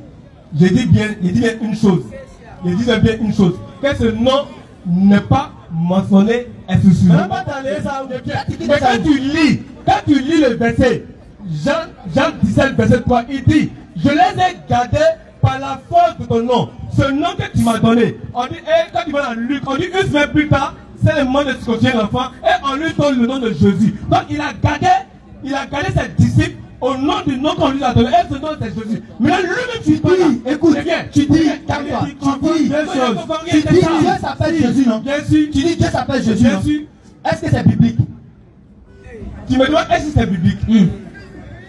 Tant que tu me poses la question, cela n'est pas écrit comme tu le poses. Donc c'est pas écrit. Calme-toi. Donc bibliquement, il n'est pas mentionné que Dieu s'appelle Jésus. Donc bibliquement, calme-toi. Donc selon la Bible, il n'est nulle part écrit que Dieu s'appelle Jésus. Bien sûr.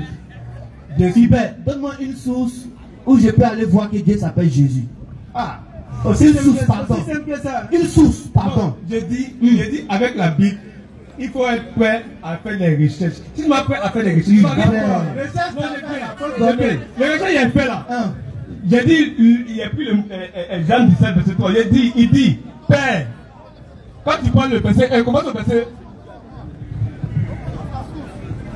Ouais, pardon, faut aller regarder mon. Il sait que Dieu a beaucoup de noms, non? Oui, mais il y a un seul nom qui sauve l'humanité, c'est Jésus. D'accord. Et Jésus me dit, Dieu sauve. Calme-toi. Jésus me dit, Calme-toi. Entre Dieu et Jésus là, qui est le plus grand? Comment? Non, faut bien poser la question. Il a bien posé. Faut bien poser la question. Un Dieu. Un Jésus. Et celui qui a envoyé, qui est le Christ là, qui est le plus grand. Là, il un Dieu et Jésus qui est le plus grand. Jésus qui a été envoyé aux Israélites là. Non, le fils de Marie. Celui qui a été envoyé, c'est bel et bien Jésus-Christ qui a été envoyé. Bon, ok. Calme-toi. Même chose. Calme-toi. Moi, je ne vais pas rentrer dans ce jeu avec toi. Peut-être que tu ne sais pas ce que tu dis. Calme-toi. C'est la même chose. Respecte-moi. Je te respecte. En fait, ce que tu dis là, ce n'est pas biblique. Tu ne respectes même pas la Bible. Comment toi tu peux dire que tes recherches sont plus crédibles que la Bible? Mais par contre, c'est la vérité. Tes recherches là, c'est dans quelle source? Moi, par exemple, si je devais rechercher, c'est que je suis parti voir dans un livre et je te donne le nom du livre. Mais toi, tu es allé où? C'est Google. Même Google, là, il y a un site. Ah, oui, c'est sur quel site tu allais voir que Dieu s'appelle Jésus? On me dit de quoi même? Ah, tiens. Voilà, c'est un président de groupe chrétien. Président. Ok. Ok, on va voir quelque chose. Il dit ici, regardez bien. Dans Jean 17, verset 3. Regardez bien. Il dit, Père, l'heure est venue. Non, Jean 17, verset 1. Tu vas jusqu'au verset 3. Hein? Oui, mais va jusqu'au 3. Okay. Voilà. Regardez bien. Il dit, l'heure est venue. Non. Fais éclater la gloire de ton fils. Vous avez vu? Il fait éclater la gloire de ton fils. Ok, avant de continuer, tu vas continuer. Hubert, soyons sérieux. Entre toi et moi, là, qui connaît mieux le nom de Dieu que Jésus? Il dit. Entre toi et moi, là, qui connaît mieux le nom de Dieu que Jésus? Tu es confus au fait. Non, je ne suis pas confus. Non, tu fais la. Tu réponds juste seulement. Tu vas comprendre quelque chose. Entre toi et moi, là, qui ne sommes pas des prophètes, qui de nous deux est mieux placé, entre toi et moi et Jésus, qui de nous trois est mieux placé pour donner le nom de Dieu? Je dis, celui qui est venu s'appelle bel et bien Jésus-Christ. D'accord. Voilà. Jésus-Christ. Écoute-moi, Jésus-Christ a eu à s'adresser à Dieu plusieurs fois dans la Bible, non? Bien sûr. Est-ce qu'il a une fois appelé Dieu Jésus? Est-ce qu'il a une fois appelé Dieu Jésus? Non. Non, il n'a pas appelé Dieu Jésus. Il n'a jamais fait ça. Oui, il n'a pas appelé Dieu Jésus. Mais là, il savait que Dieu s'appelait Jésus. Bien sûr. C'est ça, laisse-moi terminer. Laisse-moi terminer. Ok.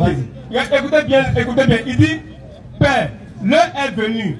Fais éclater la gloire de ton fils. Pour que, à son tour, le fils fait éclater ta gloire. Oui. En effet, tu lui as donné autorité sur toute humanité entière, afin qu'il donne sa vie à tous ceux que tu lui as donné. Or, la vie éternelle, c'est qu'il te connaît toi sur le seul vrai Dieu et qu'il connaît celui que tu as envoyé. C'est qu'il vient sur noir sur blanc, Jésus-Christ. Ouais, attends, écoute-moi. Donc, comprenez bien que ici, celui qui est envoyé, il s'est présenté très bien. Il s'est présenté ici comme fils de Dieu. Il est le fils de celui qui l'a envoyé. C'est pourquoi quand tu vas au verset 11, au verset 11, ouais, ce qu'il dit. Bien. Ce que il a fait, que vous allez comprendre. Donc, attends, il faut savoir qui est Dieu aussi. C'est Jésus ou c'est Christ? Comment? Qui est Dieu? C'est Jésus ou est Christ? C'est Jésus qui est Dieu et Christ est l'envoyé. Christ est l'envoyé. Et puis Jésus est Dieu. Jésus est Dieu, oui. Jésus est Dieu. Voilà. Laisse-moi venir. Voilà. Écoute, pourquoi il dit ça? En fait, il y a un type. Ouais, ça. Il dit, regarde bien. Il dit, car tout ce qui est à moi, tout ce qui est à toi, comme tout ce qui est à toi est à moi. Par ma gloire rayonne en eux. Bientôt, je ne serai plus dans le monde, car je vais auprès de toi. Ils resteront dans le monde. Père Saint, garde-les par la force de ton nom, celui que tu m'as donné. D'accord. Donc, on comprend bien que, eh bien, quand on t'envoie, et quand quelqu'un dit, Père, garde-les par la force de ton nom, ce nom que tu m'as donné, alors que lui-même se présente ici comme Jésus-Christ. Donc vous devez comprendre que il y a deux personnes. D'accord. Vous devez comprendre qu'il y a deux personnes. Il y a le Père et puis il y a le Fils. Un enfant porte le nom de son Père. C'est quoi tout ton nom? On m'appelle Nya Hubert. Donc quand je dis Hubert, voilà. Je parle aux chrétiens. Tu parles comment? Tu t'appelles Nya ou Hubert, non? Nya Hubert. Quand il dit Hubert, il parle à qui? Il parle à Hubert, moi Hubert. Et quand il dit Nya? Nya, c'est le nom de mon papa qui le porte. Et quand il dit Nya Hubert? Ça c'est moi actuellement. Donc, Quand il dit Hubert, c'est toi à moitié. C'est moi ma personne. Et quand il dit Nia Hubert. Quand il dit Nia Hubert, c'est entièrement moi. Mais quand il dit Hubert, c'est moi. C'est pas toi un peu. C'est moi. C'est moi. Un enfant porte le nom de son père. Attends,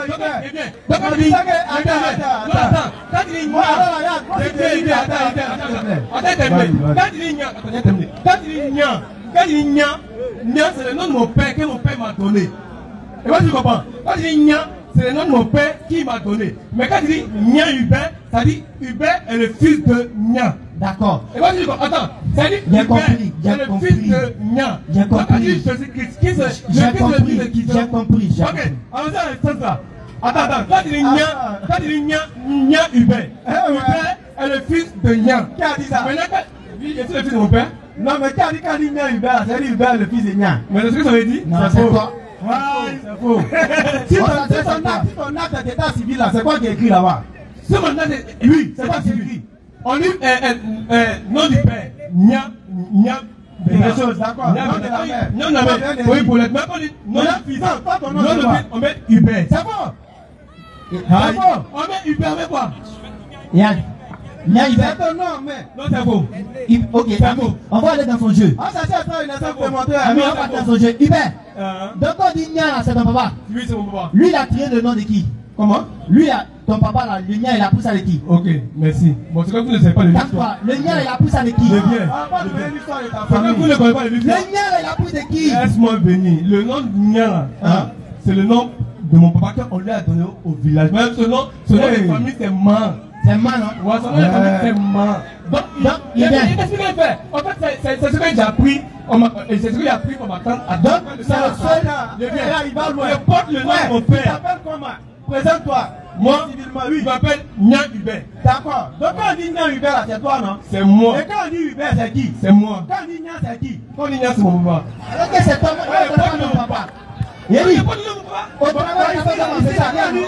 Monsieur Nia, on parle de qui? Monsieur On Nia parle ici. ici, monsieur Nia. Oui, on parle de celui qui est devant vous. Pensez. Donc c'est qui?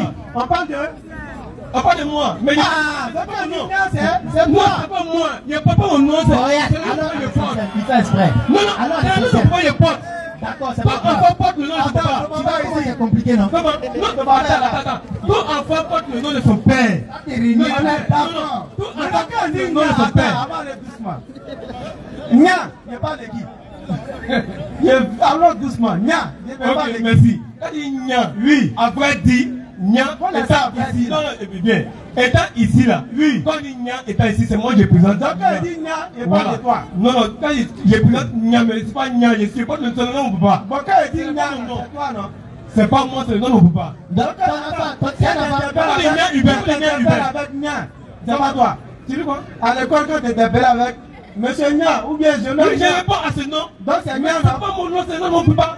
Mais c'est pas quoi dans ton extrait? Donc, c'est mon papa qui m'a mis au monde. C'est pas ton nom, c'est pas ton nom. C'est pas ton nom. Si tu peux pas Ok, regarder, Ami, attends ça. C'est pas ton nom qui est Nia. Non, c'est le nom de mon père que je porte. Ok, monsieur, c'est quoi votre nom? Mon nom c'est Hubert. C'est quoi votre prénom? Ah bon, d'accord. Ça devient comme toi. C'est quoi votre nom? C'est pas moi. Merci. Il m'a pris au jeu. Ok. L'état dit c'est débordement. Le nom, c'est Nia. Le nom, c'est Nia. Le nom de qui? Le nom de mon comment? C'est le nom de qui qui est Nia?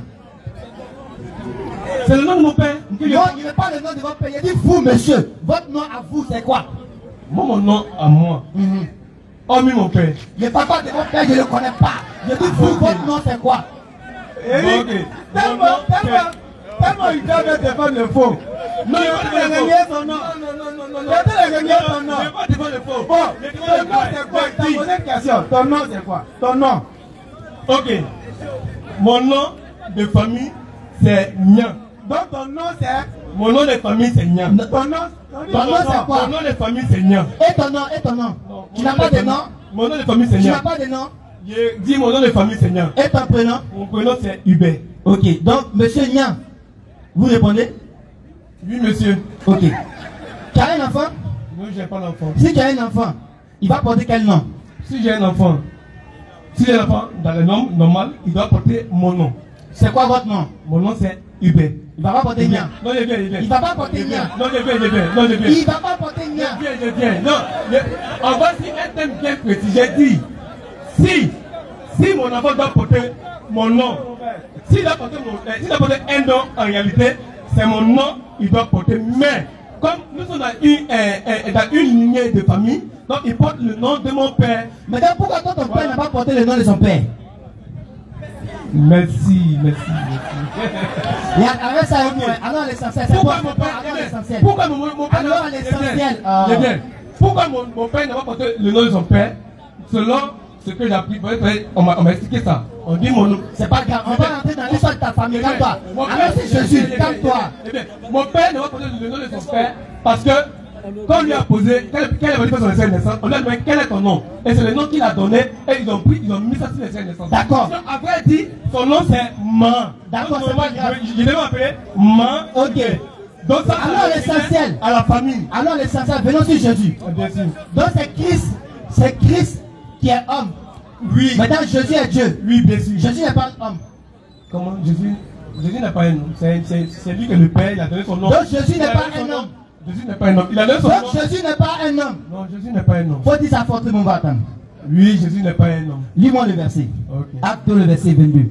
Homme israélite, écoutez ces paroles. Jésus de Nazareth, cet homme. Calme-toi. Jésus de Nazareth, c'est quoi? Cet homme à qui Dieu. Attends. Est-ce que Jésus est un homme?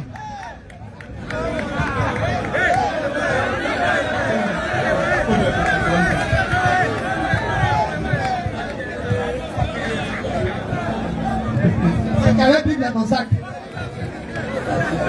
T'as problème, hein, j'ai vu le Il y a des réponses à la Bible. Mais c'est pas loin, t'as pris la Bible, t'es bon la Bible. T'as problème, hein, j'ai vu le Il y a des réponses à la Bible. Moi, je suis simple. Écoute-moi. Il y a des réponses avec la Bible. Tu m'avais dit que Jésus était un homme, non? C'est le verset que j'ai lu, il a dit. J'ai dit que Jésus n'est pas un homme. Mais Il le t'a dit verset, ça. qu'est-ce que Il tu dis? répond. D'accord, mais qu'est-ce Il dit celui qui est né, c'est le Christ. Je suis d'accord avec ça. Je dis simplement que moi, c'est ce que j'ai dit, écoute-moi. Il va lire. Avant de lire mon verset, C'est le Christ. Comment? Faut expliquer, il va pas. il veut fuir. C'est lui qui était annoncé, c'est lui. On va revenir. Donc, quand l'enfant est né là, c'est le Christ qui est né, c'est pas Jésus. Non, c'est pas Jésus. Ah oui. Bien sûr. Il veut fuir. Bon, lis la partie, lis On la ne va partie. pas aller là-bas encore. Attends, lis la partie, lis la partie. On va lire. Ça même on a dit dans ça, je parle. Attends, lis-moi. Écoute-moi, c'est moi qui ai donné un verset, non? Écoute-moi, Hubert, calme-toi. Toi, aujourd'hui, tu réponds à la Bible. Toi, tu as parlé 600 à la Bible. Calme-toi, je dis, tu as dit ici, haut et fort, que Jésus n'est pas un homme. J'ai pris un verset de la Bible qui dit Jésus de Nazareth. C'est Jésus qui vient de Nazareth, c'est un homme. Qu'est-ce que tu en penses? Est-ce que, une question, avant de répondre à ta question, est-ce qu'il vient réellement de Nazareth aussi? C'est ce que la Bible a dit. Non, est-ce qu'il vient réellement de Nazareth? La Bible dit. Non, il vient. Est-ce qu'il vient de Nazareth? Ça, c'est un autre débat. Est-ce qu'il vient réellement de Nazareth? Dans le verset faux. Dans le verset faux. On va pas rentrer dans ce Dans le débat. verset faux. T'as vu aussi? Dans le verset Est-ce faux. qu'il vient de Nazareth? Dans le verset Il est faux. né à Bethléem. Je suis Il d'accord, il est né à Bethléem. D'accord. Il est Égypte. C'est un autre Il est débat, on va venu, pas rentrer il est venu dedans. à Nazareth. Qui c'est qui l'a Accomplir appelé la comme ça? parole. C'est qui l'a appelé comme ça? T'as vu, non? Paul est quoi pour toi? Ah, ok. Paul est qui pour toi? Bon, Paul, selon la Bible, il fait partie des disciples de Jésus-Christ. Est-ce que tu sais que Paul là, qui a remplacé Judas? Si tu veux. Selon l'Écriture. Mais est-ce que tu sais que Paul là?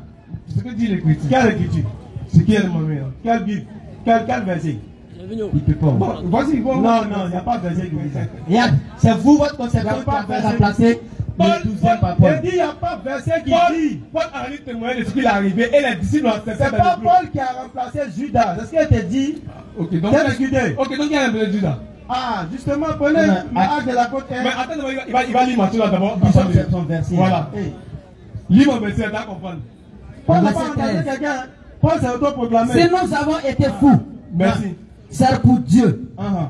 Si nous sommes raisonnables, c'est pour vous. L'amour du Christ remplit notre cœur quand nous pensons à ceci. Un seul homme est mort pour tous, c'est le Christ. Qui est mort? Alors, point. Un seul quoi? C'est virgule, c'est pas point. Oui, non, excuse-moi. Un seul homme est mort pour tous. C'est qui? C'est le Christ. Donc, s'il est resté dans lui son côté ici là, j'ai dit aussi que c'est le Christ qui est mort. Et puis lui dit c'est Jésus qui est mort. Moi je dis non. Moi, j'ai pas dit Jésus est mort. Écoute. Je t'ai demandé, tu as dit que Jésus n'est pas un homme. Tu as dit Jésus n'est pas un homme, Jésus est Dieu, n'est-ce pas? Que c'est le Christ qui est un homme. Moi, je suis d'accord avec toi. Que Jésus n'est pas un homme. Moi, je suis d'accord avec toi. Sauf qu'il y a un problème.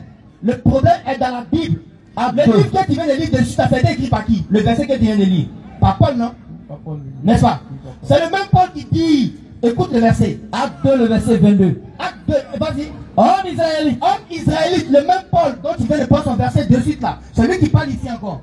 écoutez ces paroles. Écoutez ces paroles. Le même Paul qui allait dire là-bas que celui qui est mort c'est Christ. Un homme est mort pour nous tous. C'est qui? Le Christ là. Le Christ est mort. C'est Paul qui a dit que le Christ est homme là-bas, non? C'est le même Paul qui parle ici encore. Continue. Homme israélite, écoutez ces paroles. D'accord. Jésus de Nazareth. Jésus de Nazareth. Cet homme à qui Dieu a rendu témoignage. Paul dit ici que Jésus est un homme. Qu'est-ce que tu en penses? Il a signifié bien Jésus de Nazareth. Donc, cet homme, c'est qui Jésus de Nazareth? Jésus de Nazareth, ça présente celui qui est né, qui est le Christ qui est né. Celui ça présente au fait. C'est une représentation de celui qui est né. Oui, c'est une représentation de celui qui est né. Donc, Jésus de Nazareth. Quel est le nom? Donné quel nom? Paul Luc 2, verset 11. Non, je veux savoir, on lui a donné quel nom? Paul Luc 2. Réponds d'abord.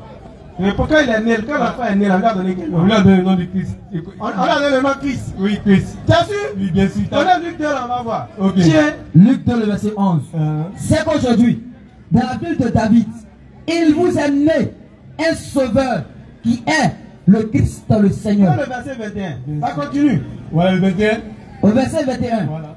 C'est pas bon, c'est qui va se passer. Le 8e jour auquel l'enfant devait être circoncis. C'est à quel homme on donne le nom de l'enfant? Ouais, au 8e jour. Il va donner son nom. L'enfant qui est né, c'est au 8e jour, on va lui donner le nom là, c'est quoi selon toi? Ok, le nom c'est Jésus. Ah, il n'a pas dit que le nom c'est Christ.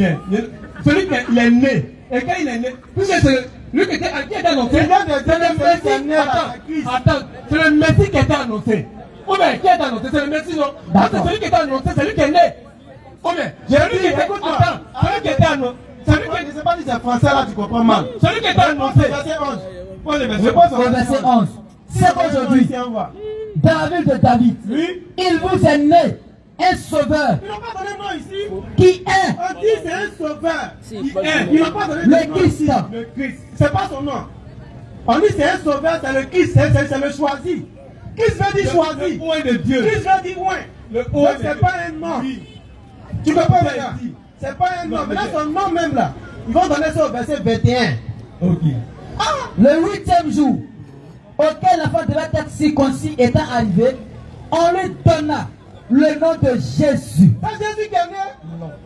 Celui qui est né. Va dans Matthieu, écoute, Matthieu 1, verset 16. Regarde, Jésus là, hein, Jésus de Nazareth là. Est-ce que tu m'écoutes? Est-ce que Jésus est différent de Jésus de Nazareth? Est-ce que Jésus est différent de Jésus de Nazareth? Non. Oui, Jésus est différent de Jésus de Nazareth. C'est quoi la différence? C'est bien. La différence, c'est que Jésus de Nazareth, c'est lui, c'est le fils de Dieu qui est né, qu'on appelle Jésus de Nazareth. Mais pourquoi ils ont dit de Nazareth? Pourquoi on dit de Nazareth? Pourquoi ils ont dit Jésus de Nazareth? C'est pour présenter celui qui est né là, celui qui vient. Pourquoi de Nazareth? De Nazareth de Nazareth. En réalité, il n'est pas né à Nazareth. Il est né à Bethléem. Donc on dirait que Jésus de Bethléem. On a dit Jésus de Bethléem. Mais pourquoi Jésus de Nazareth? Jésus de Nazareth pour accomplir la parole. Parce qu'on dit que l'enfant va naître à Nazareth. Donc, pour accomplir la parole, c'est quel verset qui dit l'enfant va naître à Nazareth? Et toi, fille de Judas. Vas-y. Oh, toi, fille de... Tu n'es pas la moindre. Tu n'es pas la moins importante parmi tant d'autres. De toi naîtrait un sauveur. Oh, Bethléem. Lui est verset pour lui. Matthieu chapitre 2, verset 6. Matthieu 2, le verset 6. Bismillah. Et toi, Bethléem. Écoute, et toi, Bethléem, et non pas, oh, toi, Nazareth. Terre de Judas.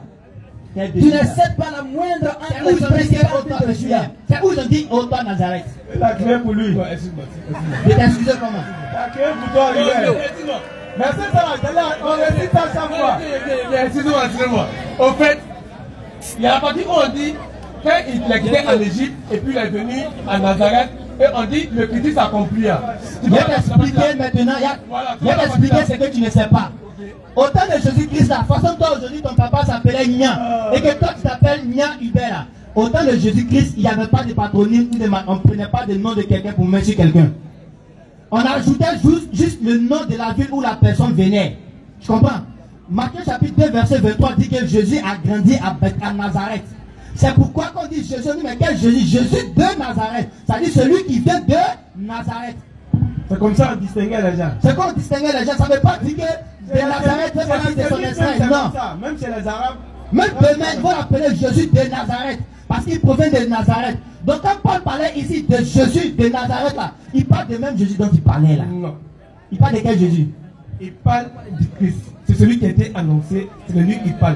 Mais pourquoi il n'a pas dit Christ et puis il a dit Jésus de Nazareth? Eh bien, lorsque David donnait, lorsque Jacob, il bénissait ses enfants, et bien, lorsque Jacob bénissait ses enfants, et bien, lorsque Jacob bénissait ses enfants, et qu'il arrive sur Judas, il a dit quoi à Judas? Il dit Judas, de toi naîtra des rois, et le pouvoir royal restera dans ta famille jusqu'à l'arrivée du vrai propriétaire. Donc, c'est depuis là, celui qui est venu était annoncé. Donc, celui qui était annoncé, c'est lui qui est né. Bien, celui qui était annoncé, celui qui était annoncé, c'est lui qui est né. Et maintenant, une semaine plus tard, on lui a donné le nom de Jésus. Donc, la mission, c'était de faire connaître le nom de Jésus. Il dit, Père, Jésus, je vais connaître ton nom aux hommes. D'accord, on est d'accord. Jésus est Dieu, non? D'accord, on est d'accord. Donc c'est le même, c'est lui qui est le Père. Alors Jésus, c'est lui qui est le Père. C'est pas lui qui est le Père. C'est pas lui le Père. D'accord, Jésus est Dieu. Calme-toi. Excuse-moi, il n'est pas coupé la parole. Non, t'excuses seulement. Excuse-moi, dis-moi quoi. Il m'a dit dans la maison en fait. Jésus, c'est le nom que Dieu s'est octroyé pour sauver l'humanité. Maintenant, ce nom-là, il a confié ça à celui qui l'a envoyé. Non, celui qui l'a envoyé là, il s'appelle Jésus. Lui s'appelle Jésus-Christ. C'est qui vient de bon, qui est Jésus? Jésus, c'est le Père. Le Père n'est pas venu sur la terre. Non, le Père n'est pas venu sur la terre. Il a envoyé son fils. Son fils s'appelle pas Jésus. Non, son fils s'appelle Jésus-Christ. C'est le fils de Dieu. D'accord. Et le Père, Jésus qui veut dire, lui le verset, verset 18. Celui qui se veut dire fils de Dieu. Dans quelle langue? Il ment. En français comme en hébreu. Dans quelle langue française? Jésus qui se veut dire fils de Dieu. Bon, quand il lit le Jean 17, verset 1, il dit quoi? Il parle de quoi? Donc l'enfant qui est né là, c'est pas Jésus. Hein. Il faut arrêter ça. Non, l'enfant qui est né, c'est pas Jésus, c'est le Christ qui est né. D'accord, lisons à partir du verset 16 et plus. L'enfant qui est né n'est pas Jésus. Oui, bien sûr. L'enfant qui est né n'est pas Jésus. Non, l'enfant qui est né, c'est pas Jésus. Ok, vas-y. Matthieu 1, le verset 16. Jacob engendra Joseph, l'époux de Marie, de laquelle est né Jésus. Merci. Faut pas le 18. Excuse-moi, pas le 18. Continue le verset. Au 18, va au 18. Continue par le 18. Oui. Au 18, va au 18. De laquelle est né Jésus, qui est appelé Christ. Il y a donc en tout 14 générations depuis Abraham jusqu'à David. D'accord. 14 générations depuis David jusqu'à la déportation à Babylone, ainsi de suite. Au verset 18, voici de quelle manière arriva la naissance de Jésus-Christ. Vous avez vu, en haut là-bas on dit Jésus est né. En bas encore on dit Jésus-Christ est né. C'est quel verset qui dit vrai, qui dit faux? Comment? C'est quel verset qui est vrai, c'est quoi qui est faux? C'est quel verset qui dit vrai ou bien faux? C'est le deuxième verset, le 18. Parce que là, le premier man. Le premier, je ne suis pas d'accord avec. Ok, merci bien. Sur ce, on va. Mais rendez-vous mercredi prochain pour bien développer ça. Parce que c'est l'exemple qu'il a pris, Nia Hubert là, c'est ça. Parce que Jésus-Christ, c'est la même personne que Jésus, la même personne que Christ. On va lever le verset 3. Ashhadu. Ashhadu. An. La ilaha. La ilaha. Illallah. Illallah. Wa ashhadu. Anna. Muhammadan. Rasulullah. À mercredi prochain.